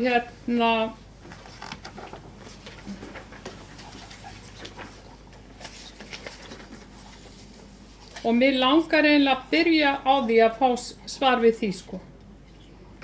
Mér langar líka að bóka og ég ætla að lesa upp bókunina. Og hún þannig að gefnu tilefni vekur íbúðarhreyfingin athygli á því að hér að ræða fyrirhugaða framkvæmdir á enn einu vatnsverndarsvæði Mosfellinga. Samkvæmt vatnsverndarskipulagi höfuðborgarsvæðisins frá 2015 sem bæjarstjórn samþykkti og tekur gildi 2018 tengivirki meira að segja staðsett á grannsvæði vatnsverndar. Á þessu kjörtímabili hefur hver tillagan rekið aðra umfangsmikla mannvirkjagerð á vatnsverndarsvæði Mosfellinga. Fulltrúar DFV-lista hafa lagt blessun sína yfir þar allar. Samt samþykktu þeir verndina sem á að taka gildi 2018 og náttúrulega áður þá vernd sem að nú í gildi sem fjarsvæði. Og sem sagt ég bara spyr, ekki tími til kominn að meiri hlutin ákveði sig og stöðvi þessa hringekju? Og ég spyr líka, hvað ætli það kosti annars opinbera stjórnsýslu í vinnustundum að fara í kringum og eða aflétta vatnsverndarákvæði?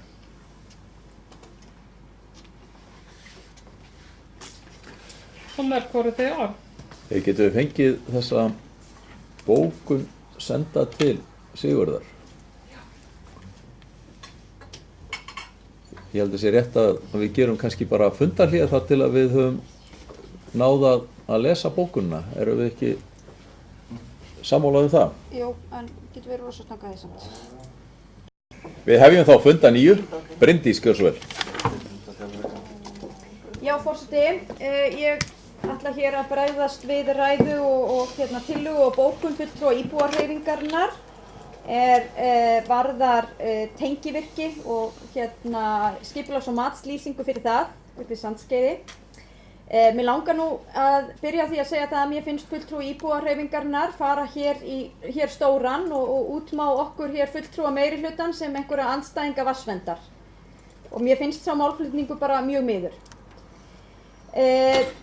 Aðeins til upplýsinga fyrir þá sem að kannski ekki tilþekkja, þá hefur þetta ágæta tengivirki verið á aðalskipulagi Mosfellsbæjar í alllangan tíma og talið nauðsynlegur hluti af innviða uppbyggingu Landsnets. Og eins og kannski margir þekkja þá slík mál mikið verið í umræðinu á undanförnu og ég skil vel vandamál Landsnets varðandi það að tryggja hér orkuöryggi og þá að sjálfsögðu þurfa þar rafmagn að komast sinna leiða. Þegar þetta svo sett inn á aðalskipulag Mosfellsbæjar á sínum tíma og jú, þetta á vatnsverndarsvæði, það alveg rétt, en það hefur verið mat bæði skipulagsfræðinga og þeirra sem þessi mál hafa fjallað að nauðsynleg veitumannvirki eins og þetta geti samrýmst vatnsverndarskipulagi en það þarf auðvitað að huga mjög vel að þeim og sérstaklega í framkvæmd. Framkvæmdatíminn talin sérstakur áhættuþáttur hvað þetta varðar og þá skal á það bent að umrætt vatnsverndarsvæði reyndar vara vatnsból. Það ekki eins og þetta vatnsból sem að þetta svæði þarna umleikur sé í notkun í dag. Og áhættan við framkvæmdir nú mest ef að vatnsbóli væri í notkun. Að þessu sögðu þá það ljóst að það voru gerð mistök þegar svæðisskipulagið var samþykkt. Ég og fleiri sem sátum þá í bæjarstjórn getum örugglega og verðum að taka ábyrgð á því en ekki síður kannski svo nefnd sem var að störfum að fjalla vatnsverndarsvæðin og svæðisskipulagið og þeir embættismenn allir sem komu að þessu máli. Því að sjálfsögðu hefði þurft að horfa á það að þetta var inn á aðalskipulagi en þetta skilaði sér ekki inn á svæðisskipulagi. Og það bara mannleg mistök og greinilega mistök mjög margra því að þetta fór í gegnum margar síur.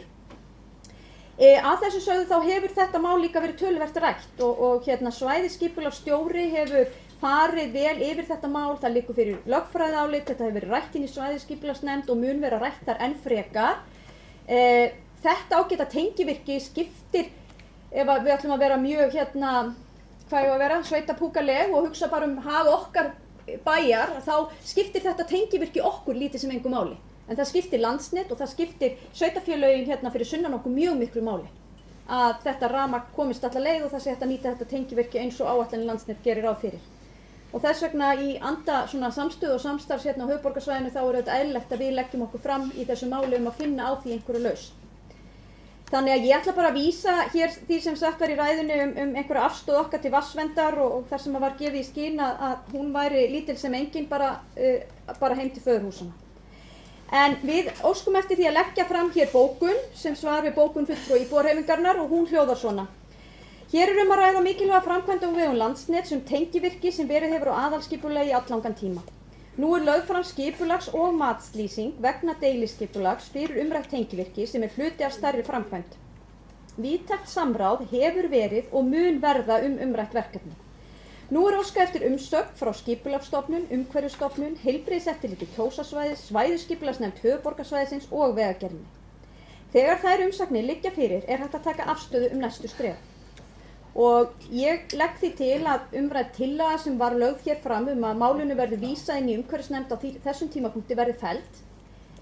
Þegar umsagnar þessara aðila liggja fyrir og verða teknar fyrir inn í skipulagsnefnd, þá getum við rætt að hvort það sé eðlilegt að umhverfisnefnd Mosfellsbæjar fái umrætt mál til umfjöllunar, en með fullri virðingu fyrir þeirri ágætu nefnd og því ágæta fólki sem situr í henni, þá veit ég ekki hvað það hefði við máli að bæta á þessum tímapunkti þá fyrir en afstæður og umsagnir þessara fagaðila og fagstofnana sem bera ábyrgð á þessum málaflokki lögum samkvæmt, hvað svo nefnd hefði að bæta við það. Þannig að ég legg til að við staðfestum þessa afgreiðslu skipulagsnefndar og tökum svo upp þráðina nýju þegar afstæð þessara stofnana liggur fyrir.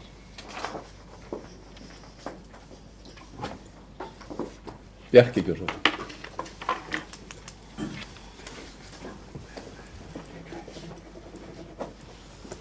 Já, við erum að ræða þetta málforseti hérna sem er númer 6 í, nei, Níu. Níu fyrir ekki, í fyrirtækja skipulagsnefndar og það liggur fyrir, eins og kom hér fram áðan, bókun og tillaga líka.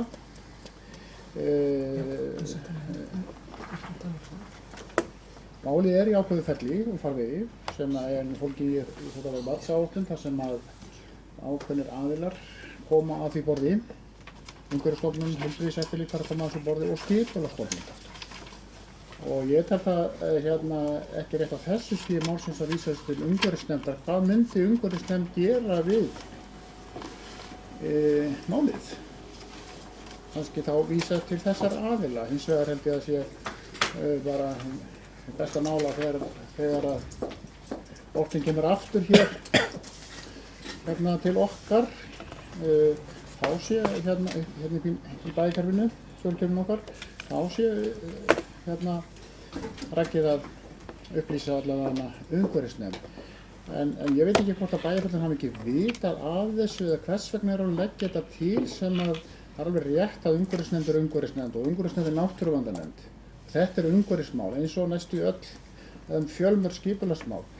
En þegar við kynnum okkur máli þá hljótum við að sjá að þetta er ekki rétt á þessum punkti. Þetta snýst vatnsvernd og það er eitt af því sem hefur verið skoðað. Þessi mannvirkjagerð á hún heima á þessu vatnsverndarsvæði. Því verður svarað. Við getum ekki svaraði hér. Umhverfisnefnd gæti það heldur ekki svaraði þó hún hefði fengið málið eða myndi fá málið á þessu stigi málsins. Það koma aðrir aðilar á því. Við mögum ekki líta á það þannig að vatnsverndarsvæði þýðir það að það megi ekki vera nein mannvirkjagerð. Við mögum ekki kalla úlfur alltaf þegar við heyrum vatnsvernd og einhver mannvirki. Þetta er orðið miklu þróara núna með grannsæði og fjarsæði, meiri jarðfræðirannsóknir og fullkomnara og miklu betur skilgreint hvað má gera á þessu svæði og hvað má gera á þessu svæði. Það er sem sagt allt svona miklu meira rammað inn heldur en áður. En ég var svolítið fyrir umræðið að segja bara vatnsvernd og það sé allt slæmt á slíku svæði. Minnir mig svolítið á umræðina sem var friðlýsingu hér svona seinast á síðustu öld. Þegar var sagt friðlýsing og friðun þá sögðu það töldu sem að það mætti ekki gera, mætti ekki koma fólkganga eða neitt svoleiðis. Það einmitt þannig að þá var þegar að náttúruverndar var tekin svona föstari tökum og friðlýsingamál, þá var einmitt skilgreind hvað má gera á þessu svæði, stýra umferðinu og einmitt hefur það frekar heldur fjölgað fólki á slíkum svæðum að því að það var tekið svona faglega á því. Mér fannst fulltrúi íbúahreyfingarinnar fara mikinn hvað varðar afstöðu fulltrúa meirihlutans til mannvirkjagerðar á vatnsverndarsvæðum. Ég ætla ekki alltaf Ólafi það núna fyrir jólin. Anna Sigríður Ríkharðsson. Forseti, ég kem hérna upp undir sama máli. Mér langar bara til þess að vegna þess að mér finnst, ég veit ekki alveg hvernig ég á að byrja, mér finnst þessi tillaga að vísa þessu málum til umhverfisnefndar góðra gjaldaverð, en ég verð að segja eftir að hafa lesið núna betur gögnin sem fylgja með þessu máli og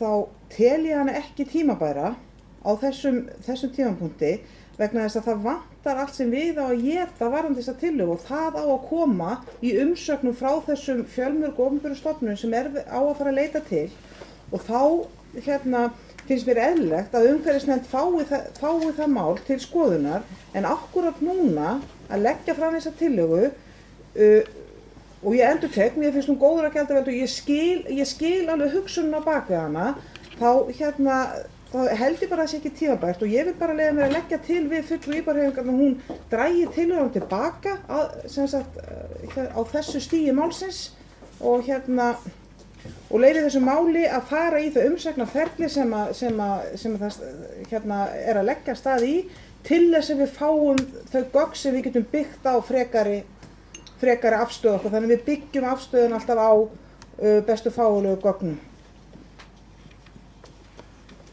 Sigrún, gjörðu svo vel.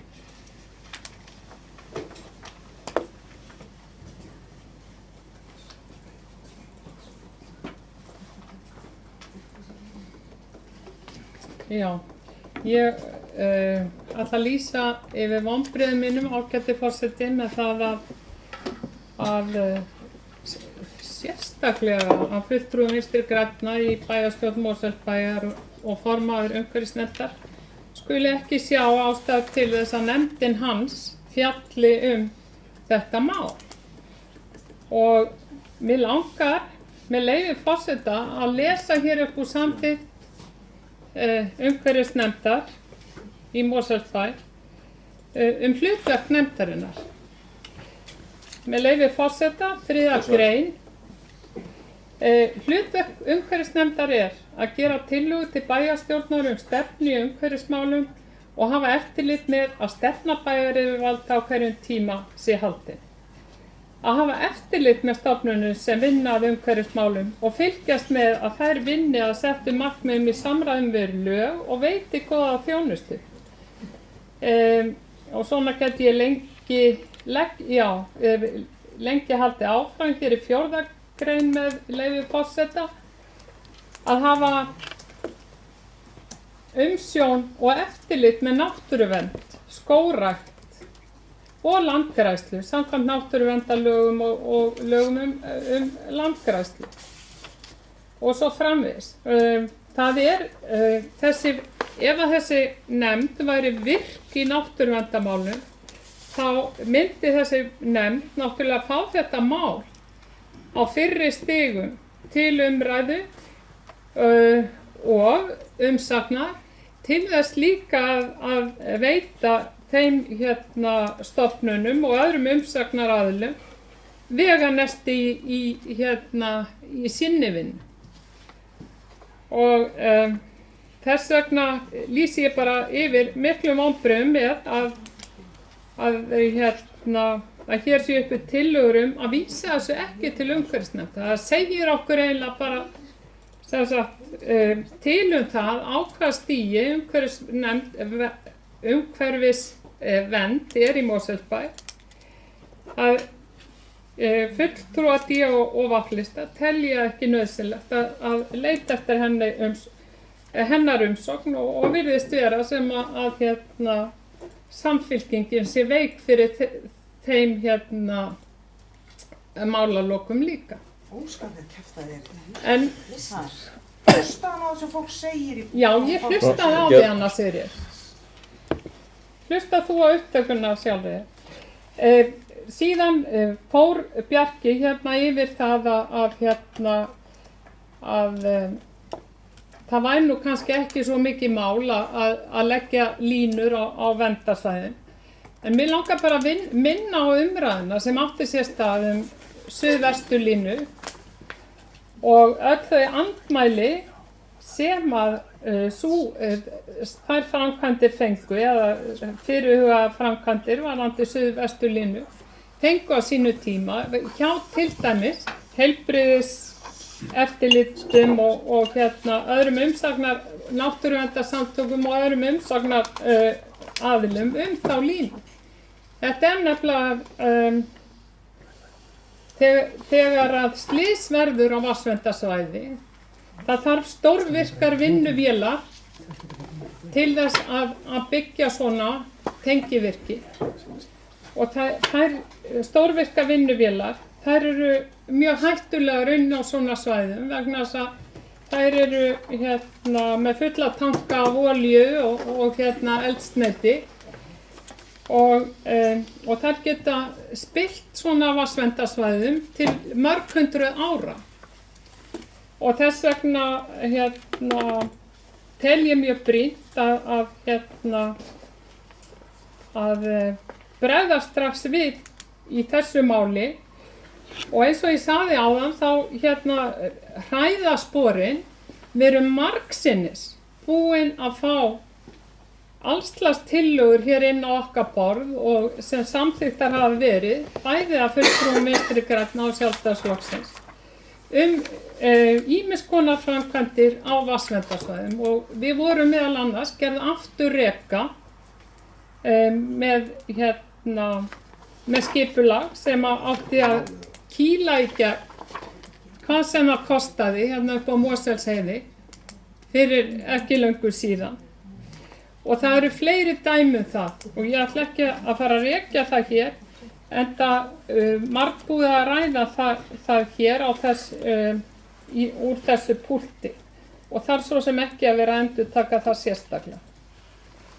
En þetta síendurtekið efni og mér finnst illa farið með skattfé almennings að þurfa í sífellu að vera að eyða vinnutíma stjórnsýslunnar í það að breyta skipulagsáætlunum sem nýlega búið að samþykkja. Áður en að Theodór fær orðið bara að minna á það að hér verið að tala deiliskipulagsvinnu sem í samræmi við gildandi aðalskipulag. Theodór, gjör svo vel. Forseti, þú sagði nú hluta því sem ég ætlaði að segja sem þú. Fyrirgefðu. Nei, gott, það er bara ekki ánægðan með. Ég var að taka líka undir með bæjarfulltrúa Önnu Sigríði hvert einasta orð sem hún sagði og ég hárrétt niðurstaða hjá henni. Þá flokkast ég þar líka og ég var líka sammála fram í kallinu þó við hefum ekki stund á það. Já, allt til lagi með það en varandi málið nefnilega bara þeim ferlum sem það á að vera í og eins og Bjarki Bæjarfulltrúi nefndi hér á þá fór hann aðeins yfir nefndina og síðan las Bæjarfulltrúi Sigrún upp úr samþykkt okkar fyrir umhverfisnefnd og með þeim áherslum sem það var gert að þá kann það misskilast en það hlutverki þá að til þess að hafa eftirlit með stofnunum sem vinna að umhverfismálum. Skiptir máli, að hafa eftirlit með stofnunum sem vinna að umhverfismálum og fylgjast með þær vinni að settu markmiðum í samræmi við lög og veiti góða þjónustu. Þetta eru stofnanir sem að vinna að umhverfismálum. Bara svo það sé á hreinu, það er ekki Landsnet sem vinnur ekki umhverfismálum, það er að veita okkur orku, til veitu þjónusta.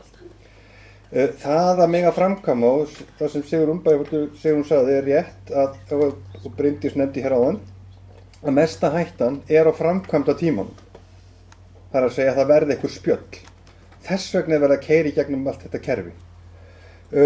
Síðan var vikið að því 4. greininni aftur samþykkt umhverfisnefndar með leyfi forseta á vísaði hérna hafa umsjón og eftirlit með til nefndin náttúruvernd sem þetta ekki, skógrækt sem þetta ekki og landgræðslu sem þetta verkefni ekki.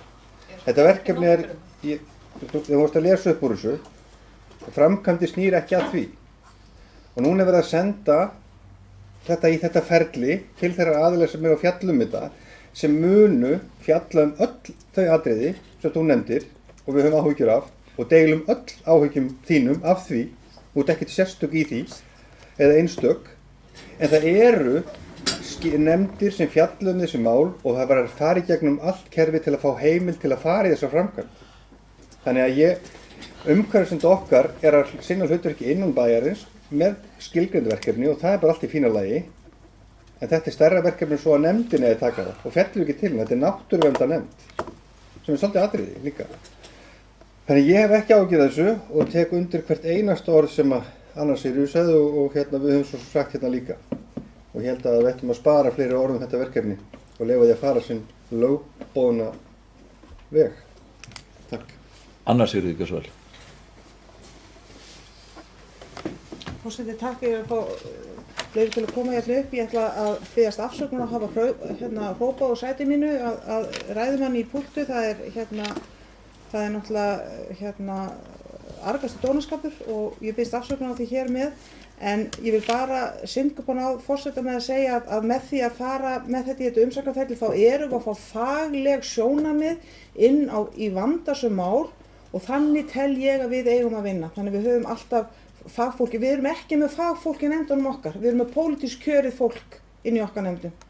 Það er ekki fagmenn þar inni nema í einhverjum undantekningartilfellum, en þannig að ég hlakka til að fá að sjá þessar umsagnir. Bjarki Gjörsvæl.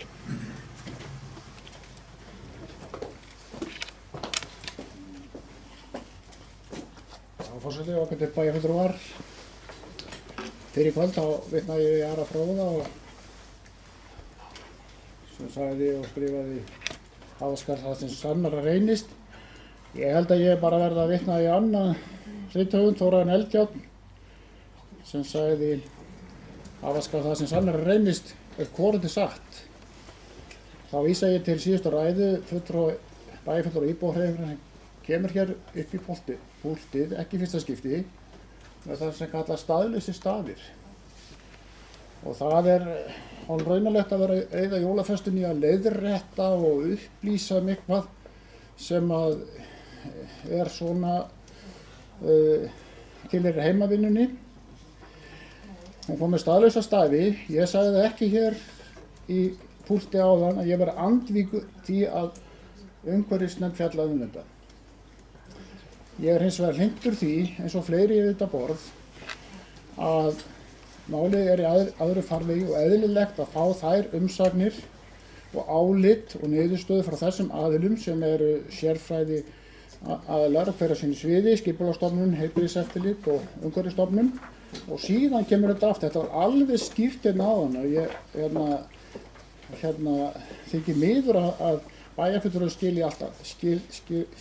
skuli alltaf aðflytja mál aftur og aftur og koma með bókanir sem að eru bara að mínum mati oft þannig ekki málum til framdráttar en kannski varpar ekki neinu nýju ljósi á máli sem slíkt. Þetta hefur gerist mjög oft á undanförnum misserum en það varpar kannski ljósi á bæjarfulltrúann sjálfan og þannig að hún nýtur einhverjar skyndifræðar á Facebook eða YouTube. Þannig eigum við ekki að vinna, við eigum að koma með bókanir sem eru málumlegar og málum til framdráttar. Þetta mál er í ákveðnu farvegi eins og við vitum öll. Og þessi umræða það að þetta ætti að vera einhverjum öðrum farvegi, ég spyr hvers vegna erum við að eyða tímanum í það? Ég sagði þess að ég endurtaki það að það virðist ekki hafa komist til skila hér áðan. Ég er ekki andvígur því að umhverfisnefnd fjalla þetta, en tel það skynsamlegt að það sé farið þessa leið sem að liggur nú í loftinu og síðan kemur málið aftur hér í stjórnkerfi eins og ég sagði áðan. Og annað sem ég vil leiðrétta bara benda á að það er ekki rétt. Ég sagði ekki hér áðan fyrir ekkert mjög mörgum mínútum að það væri ekki mikið mál að leggja línur á vatnsverndarsvæði. Ég sagði það ekki. En örfáum mínútum síðar kemur bæjarfulltrúi Íbúðarhreyfingarinnar og segir að ég hef sagt þetta. Hvað gengur bæjarfulltrúanum til? Ég sagði ekki að það væri ekki mikið mál að leggja línur á vatnsverndarsvæði. En hins vegar er það skoðað eins og annars vegar. Stundum er það mikið mál og stundum er það, við þekkjum bara dæmið það víða landinu. Og stundum er það ekki talið skynsamlegt og stangast á vatnsins, stundum ekki, og það er sá farvegur sem málið er nákvæmlega í. Ég er alveg hættur að skora á bæjarfulltrúana á að vanda sér málflutningi en þetta bara dæmi sér algjörlega sjálft og er bara alveg fyrir meðan alla fellur hvernig þetta gerist fund eftir fund eftir fund eftir fund. Bryndís, gjör svo vel. Ég ætla að sleppa þetta til máls. Sigrún, gjör svo vel.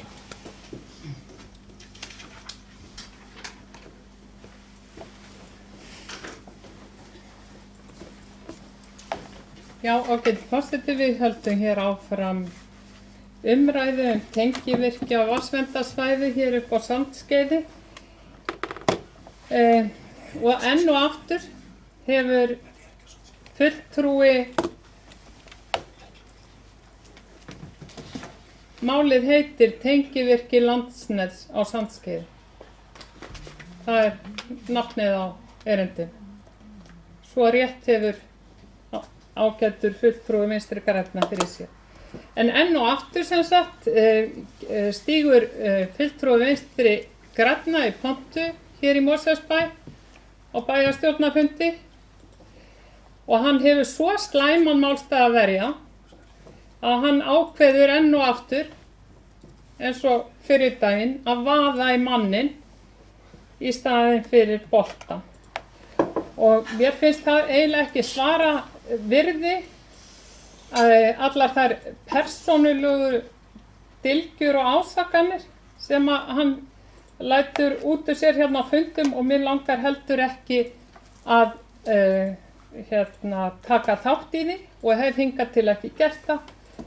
En ég spyr mig samt ofta því hvernig flokksfélögum hans hljóti að líða að þegar þeir hlusta á fulltrúa sinni í bæjarstjórn Mosfellsbæjar kokgleypa stefnu Vinstri grænna í stóru sem smáu og telji umhverfisnefnd sé meira að segja sem formaður umhverfisnefndar svo aumur að telja þetta erindi ekki eiga heima í nefndinni fyrir en aðrir og betri væntanlega eru búnir að láta til sín taka.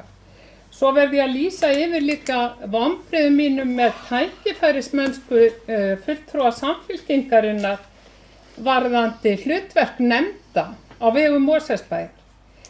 Hversu oft hefur Anna Sigríður og Ólafur, hversu oft hafa þau ekki stigið hér í pontu eða aðalega Anna Sigríður reyndar stigið hér í pontu og talaði mikilvægi þessam vísamálum í fagnefndir. Svo núna allt í einu er þetta lengur ekki orðið fagnefnd, umhverfisnefndin. Auðvitað er hún fagnefnd og ég get líka uppfrættið það að til dæmis fulltrúi Íbúðarhreyfingarinnar í þeirri fagnefnd er í námi í umhverfisfræðum. Þannig að hún er vel að því komin að fá þetta mál til umfjöllunar.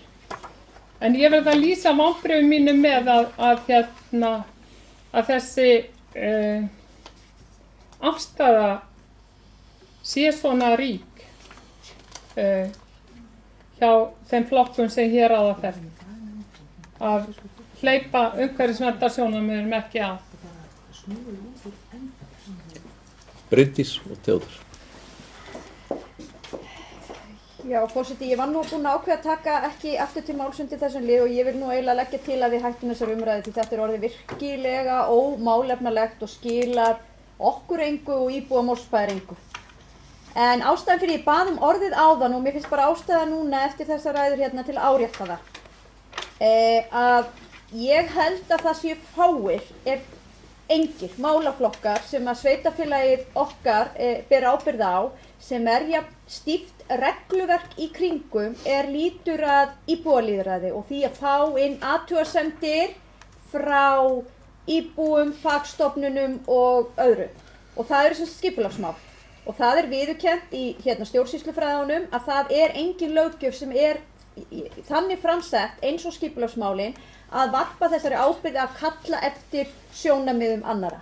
Þannig að bara svo því sé haldið til haga. Fyrir utan það líka mjög skýrar reglur þessi ferli. Skipulagsferli eru löng og ítarleg og í þessum ferlum skal sækja umsagnar eða fá umsagnir frá fagstofnunum. Og ég fór hérna yfir það áðan hvar við erum stödd í þessu ferli. Við erum sem sagt rétt að byrja það og við erum að óska eftir umsögnum frá fagstofnunum. Eigum sem sagt eftir að taka máli til umræðu aftur.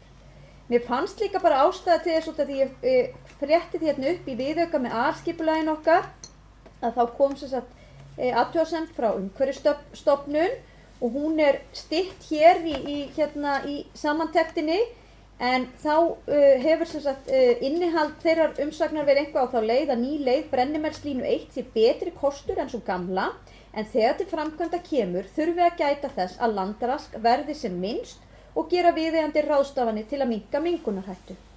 Þannig að Umhverfisstofnun var upplýst þetta þegar hún tekur fyrir aðalskipulag okkur og bendir sérstaklega á þetta. Og það sama hafa fagaðilar okkar gert, hvort sem það skipulagsstjórinn okkar eða svæðisskipulagsstjórinn og auðvitað líka fólki frá Landsnet sem að leggja fram þessa tillögu. Þeir þekkja þetta ferli mjög vel. Ítrekkaði sem ég sagði áðan að það sem sagt ef af þessu verður, en við erum að byrja ferli og eigum að fá eftir að fá fullt af umsögnum, ef af þessu verður, þá mesta hættan í framkvæmdunum sjálfum, mengunarhættan, nákvæmlega eins og fulltrúi íbúahreyfingarinnar lýsti hér að það þarf að fara stórtæka vinnuvélar og vinna þetta og þá skal á það bent að umrætt vatnsból framtíðar vatnsból, það ekki notkun núna. En það breytir því ekki að heilbrigðiseftirlitið okkar mun þurfa að gefa starfsleyfi og framkvæmdaleyfi þurfum við að gera annað ef að þessum framkvæmdir kemur og þetta þarf alltaf uppfylla þær reglugerðir sem settar slíka framkvæmdir á slíkum svæðum. Þannig að bara að þessu sögðu þá held ég að við höfum mjög ítarlegan og góðan lagaramma og örugglega lengi hægt að gera gott betra en ég legg sem sagt til að við samþykjum þessa afgreiðslu skipulagsnefndar og setjum þetta í þetta lýðræðislega og lögbundna ferli sem að málaflokkurinn gerir ráð fyrir og fáum umsagnir þessar aðra og hættum þessu þrasi hér og skotum hér hver á annan því að það skilar okkur engu í þessu ágæta máli. Theodór Gjörsvæl.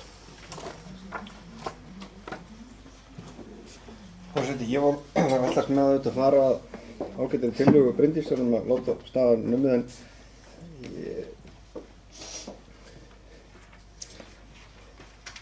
Það gera það samt ekki. Ég veit allavega kannski, ég ætla ekki að kannski reyna að gera ekki kannski talandi manninn og boltan og gera þetta og eitt að ég held að hér sé mögulega, einhver okkar kannski saklaus alveg af því en ef það verið safnað saman þá held ég að við verðum að, allavega, ef þetta á að fara í nefndina, umhverfisnefnd, þetta verkefni, þá bara leikum við forvitna á að vita hvort að skipulagsmál yfir höfuð bara ekki að vera þar til frambúðar. Og hvað umhverfisnefnd ætti að bæta við þetta lögbundna, fastformaða ferli sem á þessu við hverju hún að bæta. Það getur vel verið að einstaka aðilar í nefndin hefa áhuga að tala málin eins og þú nefndir. Fulltrúi ykkar í nefndinni hefur menntun og þekkingu, en varla sækir hún vinni þessari nefnd. Mögulega eitthvað þessu stofnunum, þar sem að nýtist þessi menntun og þekking, til að gefa með þessi ráð sem við erum óska eftir.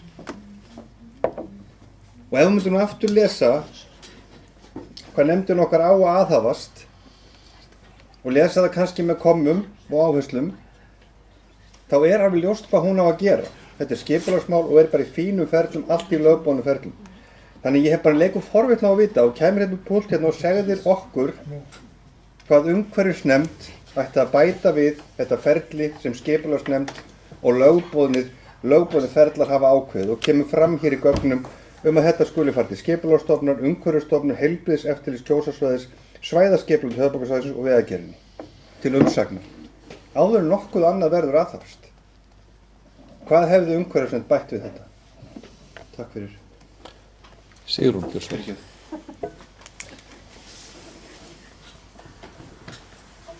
Já, ágæti forseti, ég glemdi nú að svara þér áðan,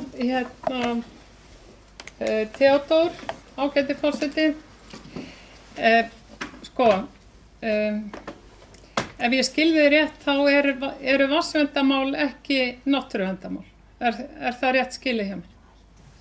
Að þínu mati. Hlutverk umhverfisnefndar er að vera er lögbundið og það er meðal annars að hafa eftirlit með því að bærinn fari að lögum og fylgi sinni stefnu í náttúruverndarmálum. Náttúruvernd er eitt helsta verkefni umhverfisnefndar og það er meira að segja lögbundið. Og þess vegna á þetta erindi, fullt erindi þangað. En við getum líka bara spurt, eru yfirleitt, ef að maður svona fer eftir því sem að þú hefur verið að segja hérna, Theodór, er yfirleitt þörf fyrir einhverja nefndir?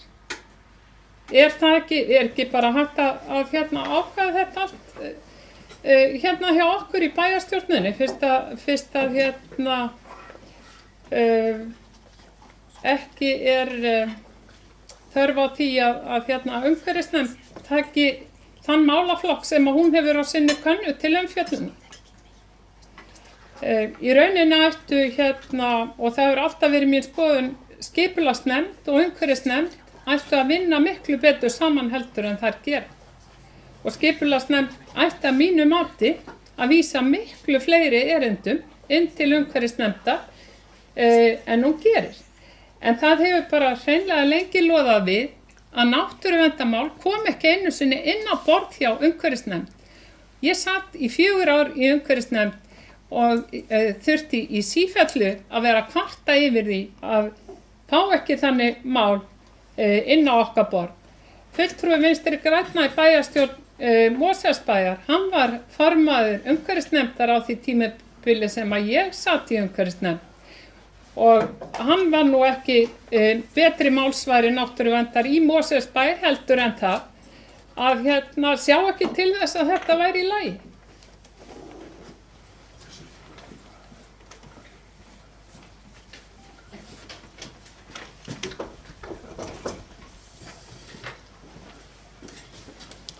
Þá hefur Theodór Kristjánsson beðið orðið, ekki svo vel.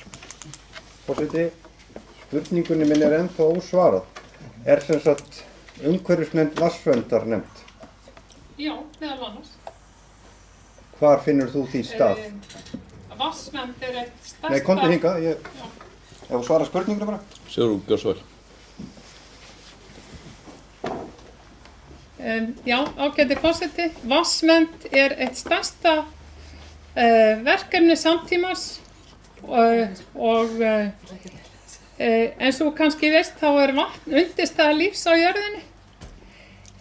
Við erum mjög háð því að hafa greiðan aðgang að góðu vatni og við búum svo vel, ein fárra þjóða, að hafa góðan aðgang að vatni, að hreinu vatni, og við þurfum að gæta þess eins og sjávaldur augu okkar að vernda þessa auðlind sem við eigum. Og ég náttúrulega gerir ráð fyrir að umhverfisnefnd gegnir hlutverki sínu og gerist málsvari vatnsverndar og það er hennar hlutverk. Theodór, gjör svo vel. Kannski meðan hann er að koma í pontu, minna enn og aftur á að fyrsta skrefið í þessu mats og skipulagsferli er að afla upplýsinga fagstofnana. Ég legg svo til að forseti loki Og síðan held ég að við förum að ljúka þessari umræðu núna eftir að Theodór hefur lokið sínu máli. Gjör svo vel. Er ég síðastur þetta mál? Best að nýta tækifærið. Ég finn hvergi staf krókum það að vatnsvernd sé lögð hér til hliðar. Ég hef ekki heyrt neitt okkur, all þetta kjörtímabil og 2 eða 3 áður sem ég seti hérna með okkur, ekki við þessu bæðarsnum, með þessu fólki, að fólk viti ekki að vatnið skiptir máli. Og ég held með þessi 1-2 þætti það að vatn sé undirstaða lífs. Ég held, þannig að Sigurður, ég er sammálaður með vatnið, en umhverfisnefnd er ekki vatnsverndarnefnd. Ekki frekar skipulagsnefnd, bæjarstjórn, við erum öll vatnsverndarnefnd þá. En tvígang komstu upp og í hvoru skipti svaraður við spurningum minni. Ekki spyrja aftur, það búið að loka mælendaskrá. Það búið að loka mælendaskrá þegar ég spyr ekki aftur. En ég, veist... Þú spyrur hverju ætti að bæta við? Nú hérna skulum við verið það fundaformið. Var ekki rétt í farið þá? Nei, það er bara að það sé ekki. Þetta eru þetta bara... Takk fyrir.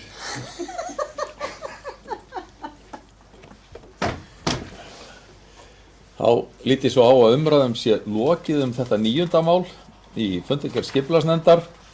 Eru einhver fleiri mál sem að við vilja ræða þessari ágætu fundargerð skipulagsnefndar? Sigrún, gjör svo vel. Bjarki svo.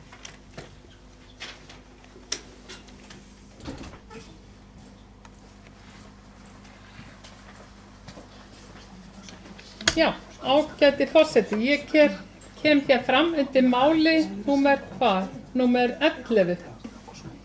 Krikahverfi deiliskipulagsbreytingar 2012. Ég verð að segja það þegar að ég fór að rýna í þetta mál, þá fór ég að furða mig á því hvaða titil það ber. Þetta heitir Krikahverfi deiliskipulagsbreytingar 2012.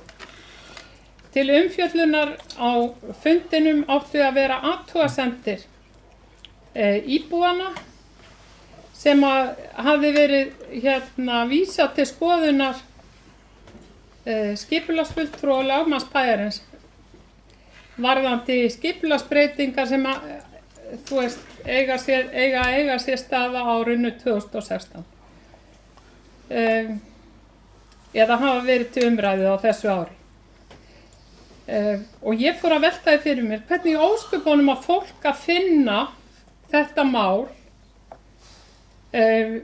í fundargögnum á fundargátt bæjarins ef að það ber ekki titil sem að gefur einhverja vísbendingu það hvað máli fjallar.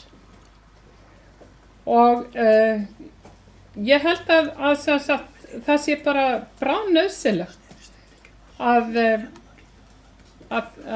stjórnsýslan og þeir sem að henni koma, það eru náttúrulega formenn nefndana sem að koma næst því máli eða hafa með þau mál að gera, að koma þessu í skikk, að koma því í skikk að mál beri titla í fundargerðum sem gera fólki kleift að finna það eftir á, finna málið eftir á.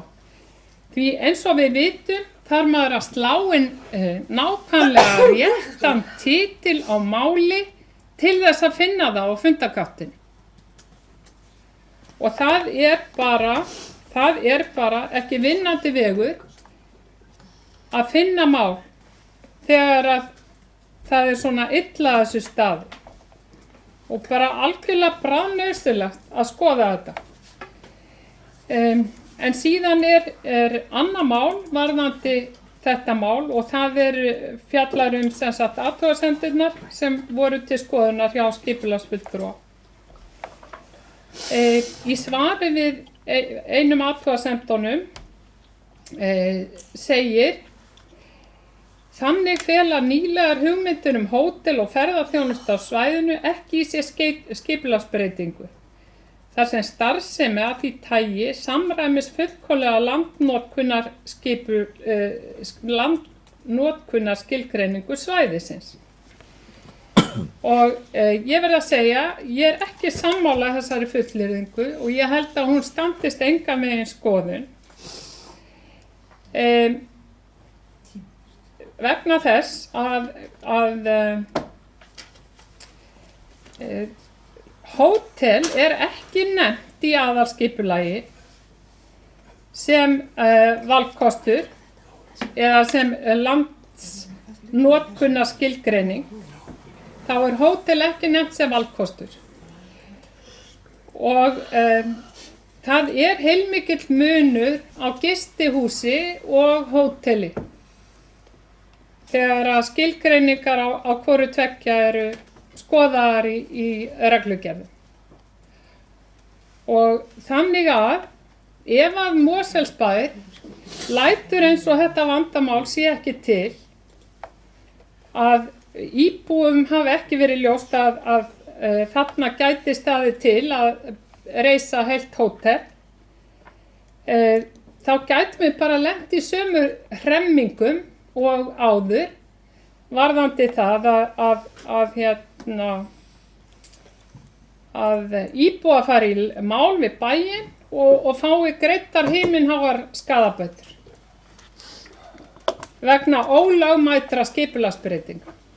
Vegna þess að þetta gæti flokkast sem skipulagsbreytinga að þarna rísi hótel. Og það, allavega tel ég að það leiki vafa á því að kýla þetta svona í gegn með þessum hætti, enda líka Kýla hvað í gegn? Já, með því að halda því fram að þetta sé ekki skipulagsbreyting.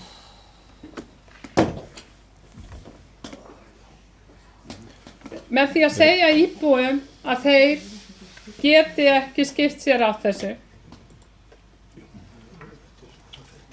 Og það snýst þetta mál.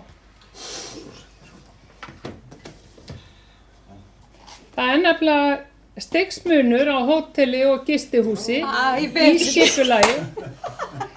Og þetta voðalega fyndið, Bryndís Haraldsdóttir. Já, þetta fyndið. Erum við verið fundafár? Já, en ég leitaði eftir áliti Fagstofnunaráðs og fékk svar við því að á þessu væri munur.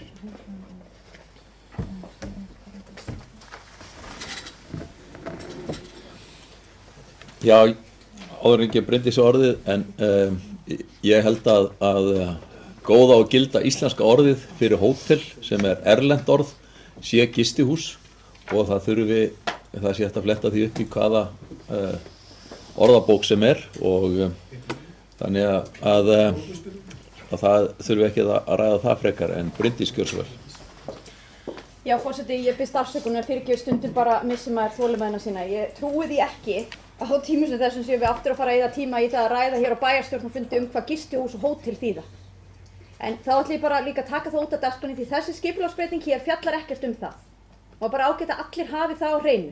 Þetta snýst ekkert neina breytingu í Sunnukrika. Og ég vona að bæjarfulltrúi íbúahreyfingarinnar átti sig á því. Til að svara því sem kom hérna fram fyrst heitið á þessu ágættan máli. Það heiti Krikahverfi deiliskipulagsbreyting 2012. Ástæðan svo að það búið að vera að vinna þessu máli frá því 2012. Og það bara ekki rétt sem kom hér fram í máli fulltrúa íbúahreyfinganna var eitthvað erfitt að leita þessu, því að þú ferð inn á vef Mosfellsbæjar undir stjórnsýslu og leitar í fundargerð og skrifar bara Krikahverfi, þá færðu bara alla þá fundi sem fjalla hafa Krikahverfi. Meðal annars þennan síðast og jafnframt fundir sem var 2012 og líka einhverja fundir sem voru 2011. Og ég held ég hafi nú örugglega farið einhvern tímann yfir þetta mál, en þetta bara mjög gott dæmi það hvað skipulagsmál geta verið flókin og sérstaklega þegar verið að reyna að koma til móts við mjög ólík sjónarmið. Og ég bara tek hér persónulega ábyrgð á því að þetta mál hafi verið svona lengi í vinnslu. Og ástæðan er svo að mér var mjög umhugað það að reyna að ná einhverju sátt í þessu máli og fá samstarf íbúa það hvað við myndum gera þetta ákveðna torg. Og sem þegar þetta tala Krikahverfi og það eru minni háttar deiliskipulagsbreytingar þarna, svona aðlaganir að einhverju varðandi gönguleiðir og eitthvað svona minni háttar mál, að þá snýst þetta mál fyrst og fremst torgið sem margumrætt í þessu hverfi og það verður bara að viðurkennast að það eru mjög skiptar skoðanir það mál. Við höfum farið yfir það örugglega áður. Ég hafði ákveðin vilja til að setja þetta jafnvel í kosningu og við getum kosið nokkrar útfærslur. Við reyndum það en það var bara ekki tæknilega mögulegt að framkvæma allar hugmyndir sem voru upp á borðinu og þar af leiðandi vildi ég ekki styðja það að setja eitthvað í kosningu sem við ekki getum framkvæmt því við veist það falskt. Þannig að nú setjum við niður í rauninni hérna með upphaflegu tillöguna sem komu frá fagaðilum okkar og fyrsta starfshóp íbúa. Það sem sátu hérna minnir 2 ef ekki 3 fulltrúar frá íbúum ásamt deiliskipulagshöfundi hverfisins, fyrrverandi skipulagsstjóra og framkvæmdastjóra umhverfissviðs okkar. Þetta í rauninni sú tillaga hér sem við höfum auglýst, við fengum athugasemdir við vorum að svara þessum athugasemdum og við erum að setja þetta í gildistöku. Þannig að núna loksins þá, annarkvort í vetur en líklega ekki fyrir næsta vor, getum við farið í framkvæmdir á þessu torgi sem eru algjörlega nauðsynlegar, bæði til að tryggja aukið umferðaröryggi og ekki síður bara ákveðin þægindi tengjast í til dæmis að moka snjó sem hefur verið mjög erfitt því það eru mikið þrengsli í kringum þetta torg. Þannig að ég held að þetta séu mjög miklar bætur. Mér finnst mjög miður að hafa ekki tekist það að ná einhverju svona allsherja sátt í hverfinu það hvaða útfærslu ætti að fara, en stundum það bara svoleiðis. Og þá erum við þarna allavega með álit umferðarsérfræðinga á málinu, skipulagshöfundurinn okkar, fagaðilar okkar hérna innan hús og svo auk þess margir íbúar sem tóku þátt í þessu og lýstu ánægju með þessa tillögu. En það eru líka margir sem lýstu óánægju með það, bara svo því sé haldið til haga. Og bara ég geri ráð fyrir því að við munum taka Sunnukrika-málið upp ef af þessum hugmyndum verður. Þar að segja sem við höfum fengið hótel eða gistihús eða hvað við eigum nú að kalla það. Ef það kalla á einhverja deiliskipulagsbreytingar þá fer það í ferli og það allt saman, þannig ég bara legg til að við frestum þeirri umræðu þá allavega fram yfir áramót. Fleiri sem æskja þess að taka til máls þetta 11. mál? Ef ekki þá umræðum lokið 11. mál. Eru fleiri mál sem að vilja ræða í... Já, Bjarki fyrirgeðu, ég var búinn að... Já, önnur mál, já. Gjör svo vel.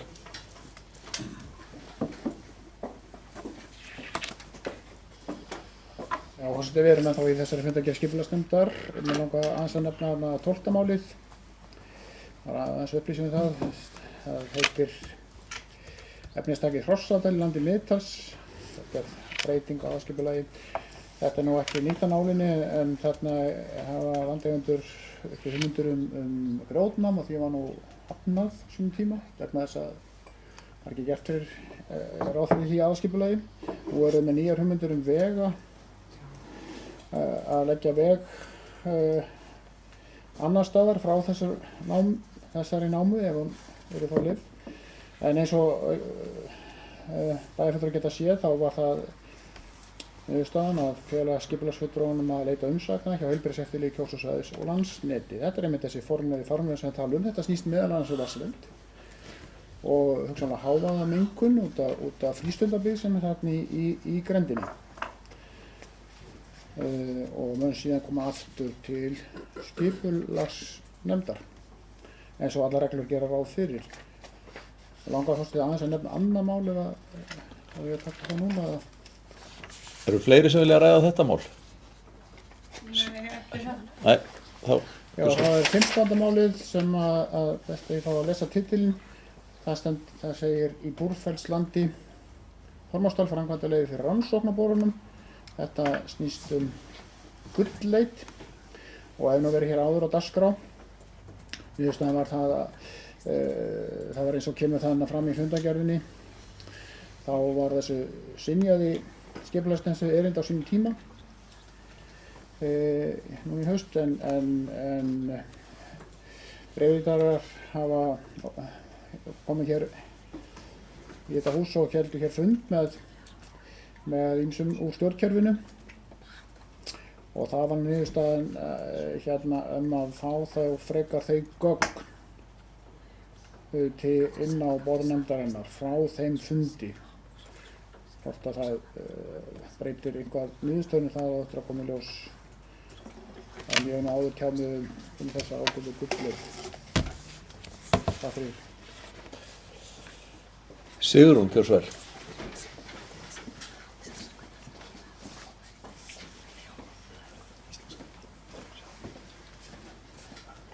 Já, ágæti fannst þið mig langar að koma fram aftur undir málið númer 2011, nei, númer 11 meina ég. Það Krikahverfi deiliskipulagsbreytingar 2012 og lesa bókun sem mig langar að gera í því máli. Og hún hljóðar svo, bæjarfulltrúi íbúðarhreyfingarinnar gerir athugasemdir við að því skuli vera haldið fram í svari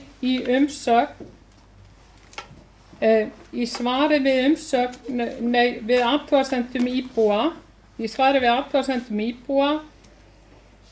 að bygging hótels við Sunnukrika feli ekki í sér skipulagsbreytingu.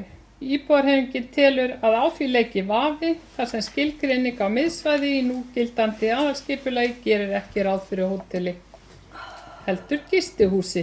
Á þessi tvennu stigsmunur sem getur leitt þess að íbúar fari fram á skaðabætur vegna ólögmætra skipulagsbreytinga. Hvað sagði hann í lokin? Getum við fengið þessa bókun senda? Bara örstutt og svo bregðast við Bryndís, gjörðu svo vel. Já, forseti, bara við fáum þessa bókun til að vita hvort við þurfum að bregðast við henni, en ég ætla bara að ítreka það að þessi svör eru unnin af skipulagsfulltrúanum okkar og yfirlesin af lögfræðingnum okkar. Þetta er engin pólitísk afstaða í þessu hjá öðrum fulltrúum inn í skipulagsnefndinni og ég vil líka benda það að þessar athugasemdir komu ekki fram frá fulltrúa íbúðarhreyfingarinnar inn í skipulagsnefnd þegar þetta mál var til umræðu. Bara svona til að halda því til haga. Við gerum þá fundarhlé. Ég flett á að við förum þá að hefja funda 9. Það er komið í gang. Og eru fleiri sem að vilja ræða fundagerð skipulagsnefndar? Ef ekki, þá er umræðan lokið. Það liggja fyrir 2 bókanir og þær færast til, eða 3 bókanir er það ekki. Og síðan er ein var að berast, það var svo 3, já, þessi varðandi 11. mál. Síðan liggur hér fyrir tillaga varðandi 9. mál frá M-lista sem er svohljóðandi: mannvirkjagerð á vatnsverndarsvæðum er náttúruverndarmál og leggur bæjarfulltrúi íbúðarhreyfingarinnar því til að tengivirki landsins á Sandskeiði verði fjallað í umhverfisnefnd. Þeir sem að samþykkja þessa tillögu gjörðu svo gefa merki. Takk fyrir. Og á móti, tillagan er felld með 8 atkvæðum gegn 1. Anna Sigríður, gjörðu svo vel. Þú ætla að fá að lesa bókun S-lista við þessa afgreiðslu. Bæjarfulltrúar Samfylkingarinnar telja ekki tímabært á þessu stigi málsins að vísa skipulags- og matslýsingu vegna deiliskipulags fyrir tengivirki á Sandskeiði til umhverfisnefndar. Vandaðri stjórnsýsla er að bíða umsagna þeirra fagaðila og stofnana sem eru til þess bærar samkvæmt skipulagslögum að veita umsagnir varðandi mál sem þessi. Þegar þær umsagnir liggja fyrir er tímabært að vísa málum til skoðunar umhverfisnefndar. Bryndís, gjörðu svo vel. Já, forseti, þetta er bókun, er það ekki, og ég er raun að gera grein fyrir atkvæði ykkar. Já, þú gerir grein fyrir, já. Ég ætla bara varðandi, bara að segja það hér að ég bara vísa í fyrir ræðu mínu út frá atkvæðagreiðslu okkar. Færðu rök fyrir því þar? Ég tel rétt að við gerum örstutt fundarhlé. Við hefjum þá funda 9 og þá er komið að því að greiða atkvæði fundagerðina í heild sinni. Þeir sem samþykkja hana gjörðu svo gefa merki. Takk fyrir. Og einhver á móti. Hún er samþykkt með 8 atkvæðum. Já. Og 1 situr hjá. Þá tökum við fyrir fundagerð 173. fundar umhverfisnefndar sem haldin var 7. desember. Orðið er laust fundagerðina. Bjarki, gjörðu svo vel.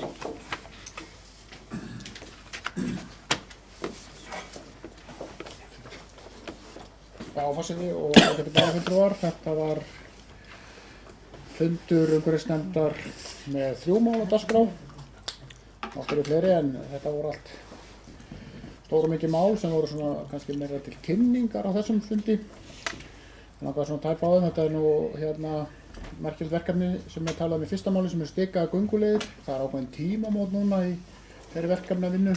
Það kom á fundinn fulltrúi verkefnistjóri Ævar Aðalsteinsson og gerði grein fyrir þessu. Tímamótin þá aðalega fólkin í því að það er búið að leggja mjög margar gönguleiðir hér vítt og breytt sveitarfélagi en það er komin og verið náttúrulega mjög vinsælt og gagnlegt fyrir alla sem það nota. En tímamótin kannski fólkin helst í því að það er komið að því að þurfa að viðhalda þeim því það er meðal annars vegna þess að þeir eru svo mikið notaðar sem betur fer. Nú, mér bara langar að nefna það hvað niðurstaða nefndarinnar var. Hún lýsti yfir ánægju sinni með þetta verkefni og lagði til að það verði haldið áfram með samstarfi við skátafélag Mosfjarðar sem hefur gert þetta sem sagt, haldið utan þetta svona í umboði Mosfellsbæjar. Ég veit ekki forseti hvort ég halda áfram eða? Er það ekki sjálfsagt bara til þess að liðka fyrir fundinum? Já, ef það er enginn að óska eftir þessum að ræða þennan dagskrárlið sérstaklega. Ég hef ekki séð neitt verið að gefa merki það, þannig að gjör svo vel. Já, það er nr. 2, það heitir Ársfundur náttúruverndarnefnda sveitarfélaga og umhverfisstofnunar 2016. Þannig nú að umhverfisnefnd hér í þessu sveitarfélagi fer með náttúruverndarmál og það er haldinn svona ársfundur á hverju einasta ári, var nú eins og hér í Hlégarði. Og þetta er alltaf, hérna kemur fólk af öllu landinu og er alltaf mjög gagnleg umræða og það var svona, kom ekki á óvart að dagskrá fundarins snerist mjög mikið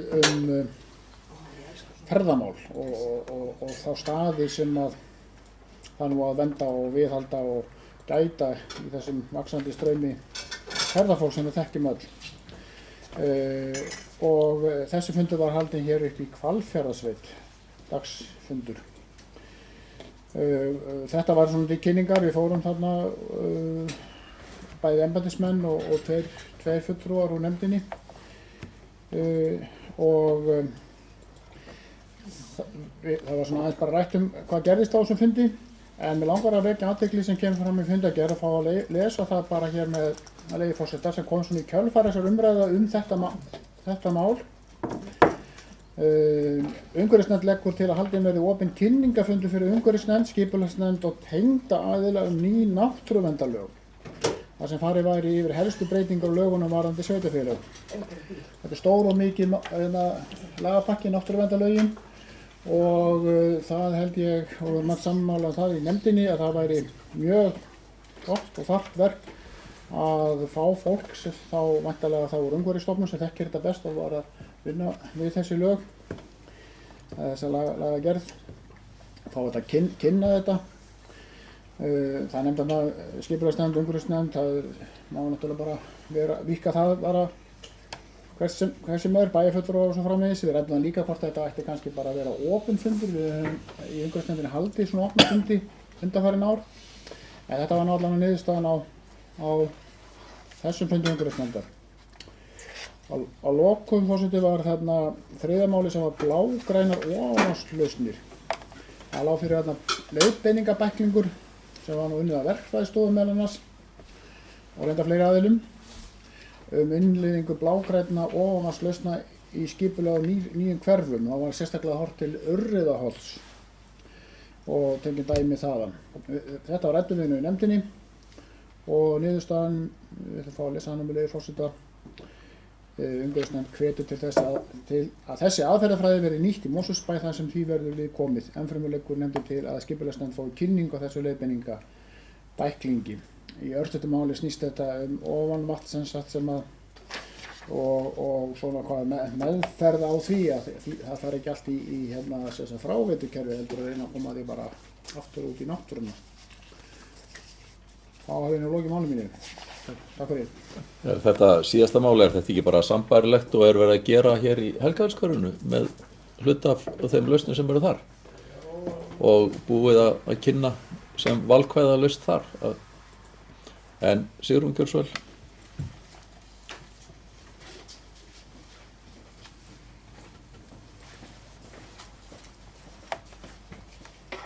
Já, ágæti forseti.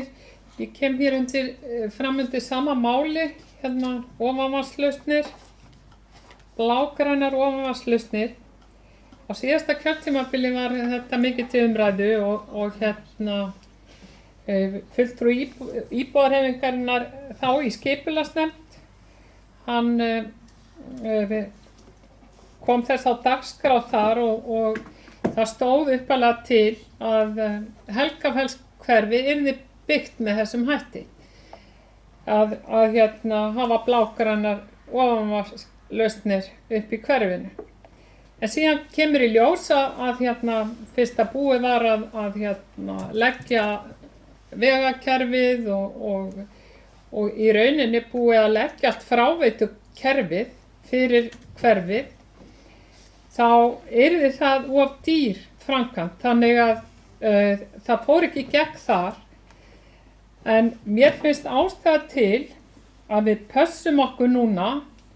Það eru nokkur svæði sem á eftir að tengja við fráveitu, að við pössum okkur þar og hérna sjáum til þess að skipulag, til dæmis í Blikastaðalandi, í Lágafellslandi og svo framvegis, verði alveg örugglega hannað með þessum hætti. Að við höfum þetta ekki bara til hliðsjónar, heldur hérna tökum þetta alvarlega og gerum eins og þeir hérna gerðu þarna í Urriðaholtinu.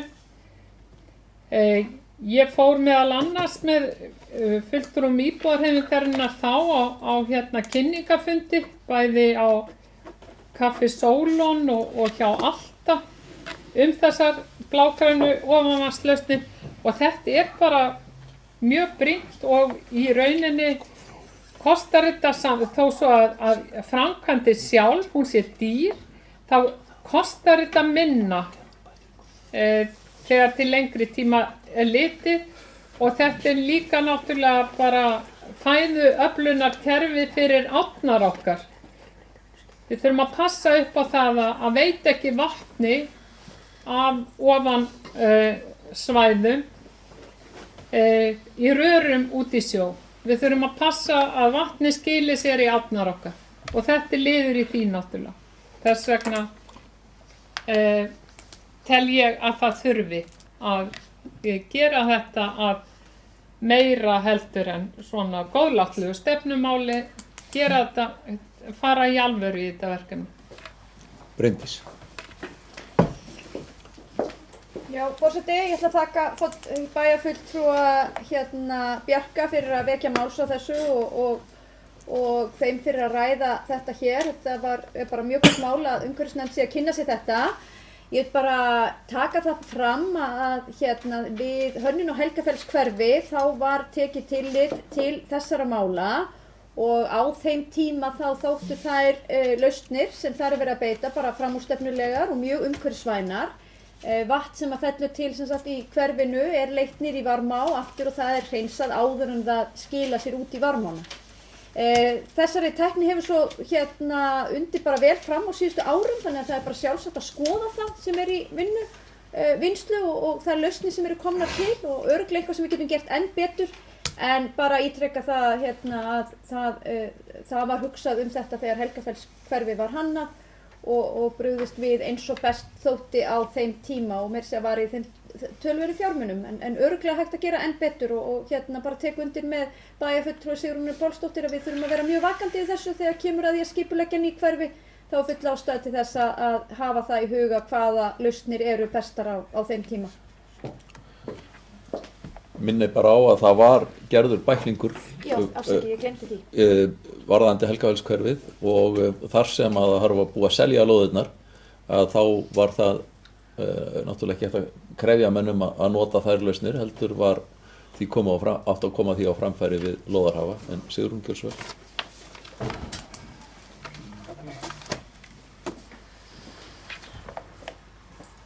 Já, ágæti forseti, mig langar bara að koma á framfæri þessar blágrænu ofanvatnslausnir. þær eiga ekki við, það er ekki sko sambærilegt við settjarnirnar, þessar blágrænu ofanvatnslausnir til dæmis í Urriðaholti, þær eru tengjast hverju húsi fyrir sig og þannig að það er allt annað að umfangi og stærð það verkefni heldur en settjarnirnar eins og er í Helgafellslandi.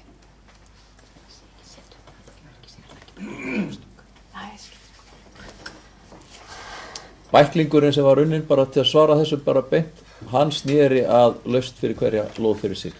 En ég held að við þurfum bara, það sé eðlilegt að þetta verði rifjað upp í viðkomandi fagnefndum og hérna verði skoðað frekar heldur en að við séum að reyna að fá botn í það núna.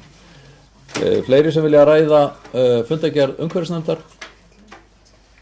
Ef ekki, þá er umræðin lokið. Þeir sem staðfesta fundargerðina gjörðu svo gefa merki. Takk fyrir, hún er samþykkt með 9 atkvæðum. Þá tökum við fyrir fundargerð 21. fundar ungmennaráðs sem haldinn var 7. febrúar. Nei, þetta er eitthvað. 37. fundar ungmennaráðs. Ég er með vitlausa, þetta er 37. fundur og hvenær var hann haldinn með fyrir ekki með leyfi? En hann er nýhaldinn og orðið er laust þá fundargerð. Ég er bara með rangt skjal hér undir.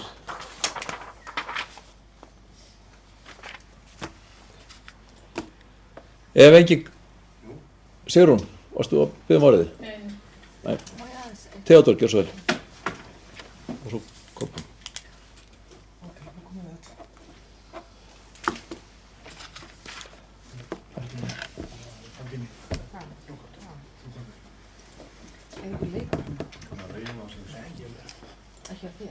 Forseti, bara örstutt ekkert kannski hvert þetta númer erindi, bara þessi fundur var framhaldsskólum okkar, bara sérlega skemmtur og flottur og fróðlegur fyrir utan alltaf hvað krakkarnir gera þetta rosalega vel, stýrðu þessu fundi vel og reglulega skemmtileg umræða svo sem sérstaklega fannst mér áhugavert hvernig Seltirningar nálgast sín mál og kannski við sem sátum þarna og ég veit það er búið að ræða hérna í stjórnsýslunni hvernig við getum kannski mögulega nálgast meiri aðkomu ungmenn okkar að þessu, að okkar stjórnkerfi eða bara þessu lýðræði sem er að fá að taka þátt í þessu nefndastarfi. Ég ætla ekki að fjalla eitt einstæðadatri, ég bara mér finnst það rosa flottur fundur, öldungaráði þeim buðuð þeim og við ræddum það aðeins og hérna mér fannst þetta bara í örstuttu máli bara frábær fundur. Já, takk fyrir. Kolbrún.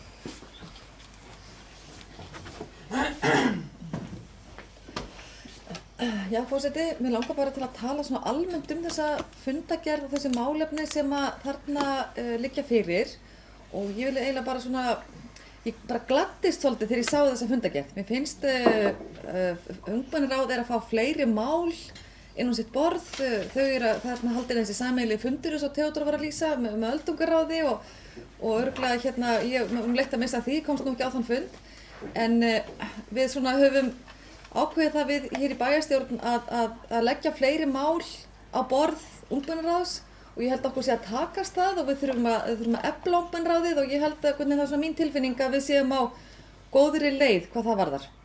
Þannig að hérna, já, það er svona það sem ég vildi lýsa bara ánægju minni með yfirleitt störf ungmennaráðs og hérna vona að þetta haldi svona áfram. Takk fyrir. Anna Sigurður, hversu vel?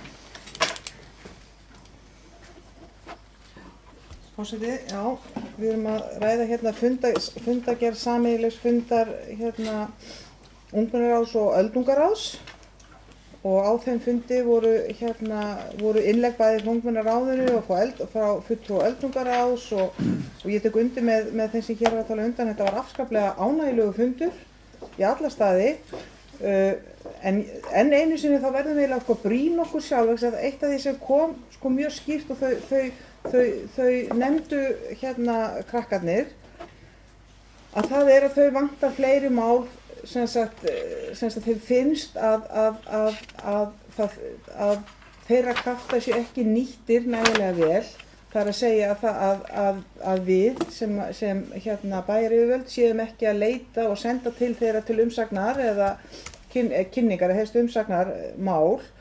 Og við höfum öll verið sammála það hér og við erum alltaf að í raun og vera að minna sjálf okkur á það aftur og aftur. Og nú held ég að við ættum að girða okkur í brók fyrir næsta ár og leggjast öll á eitt að muna eftir ungmennaráðinu vegna þess að það býr mikill kraftur í þessum krökkum. Maður sá það á þessum fundi. Þetta voru mjög kraftmiklir krakkar og ég tek undir með bæjarfulltrúa Theodór. Það var sérstaklega áhugavert hvernig Seltjarnarnes leysir það að hafa fulltrúa ungmennaráðs inn á nefndafundum.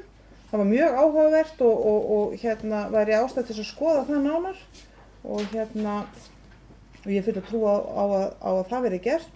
En já, fleiri held ég hef ekki ætlað að segja undir þessu.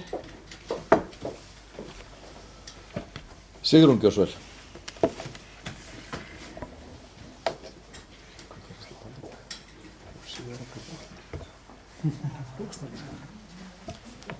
Já, forseti, ég kem hér fram undir sama máli. Ég fór einmitt á þetta þing sem var öllum opið í framhaldsskólanum í Mosfellsbæ með ungmennaráði og öldungaráði. Og þetta var mjög skemmtilegu fundur og margt fróðlegt og meðal annars það hversu í rauninni var þetta erindi fulltrúa ungmennaráðs á Seltjarnarnesi sem var svo skemmtilegt og uppfræðandi fyrir náttúrulega utan öll hin erindin. En það sem var sérstaklega skemmtilegt við það var þetta samstarf á milli öldungaráðs og ungmennaráðs á Seltjarnarnesi. Það er mjög gjöfult og skemmtilegt samstarf sem að þessi tvö ráð hafa og þau hafa til dæmis einu svona ári í júní eru þau með harmonikuball saman og eitt og annað, þú veist, þau eru að skemmta sér saman og njóta lífsins og sem náttúrulega bara mjög til fyrirmyndar. Og hún rakti stúlkan frá ungmennaráði Seltjarnarnes hvernig þau skipuleggja sitt starf og þau eru með áheyrnarfulltrúa í öllum nefndum bæjarins á Seltjarnarnesi nema bæjaráði og eru þau með áheyrnarfulltrúa og þau rækja það starf mjög vel, sagði hún. Þau eru mjög áhugasöm. Þau líka eru með ungmennaráðið opið öllum. Það mega allir unglingar á ákveðnum aldri á Seltjarnarnesi sitja í ungmennaráði og hún sagði að það væri samkvæmt sænskri fyrirmynd. Í Lundi það þannig og tilgangurinn með því að tryggja að mismunandi sjónarmið og mismunandi áhugamál séu hafi sinn fulltrúa í ungmennaráði á Seltjarnarnesi. Og þetta reyndar, íbúahreyfingin lagði þetta til við ungmennaráðið hér að hafa þennan háttinn á að reyna að fjölga og vekja áhuga ungmenna í Mosfellsbæ á því að taka þátt í svona samfélagslegu verkefni eins og þessu með því að opna ráðið fyrir öllum. Og ég reyndar enn á þeirri skoðun og ég hugsa að þetta hljóta að vera framtíðin hjá ráðinu að opna ráðið fyrir öðrum vegna þess að þeim reynist ekkert voðalega vel að vekja áhuga krakka á að setjast í ráði. En það var eitt sem að ég hafði við þennan fund að setja sem var mjög skemmtilegur að öðru leyti. Það var tímasetningin á hann. Krakkar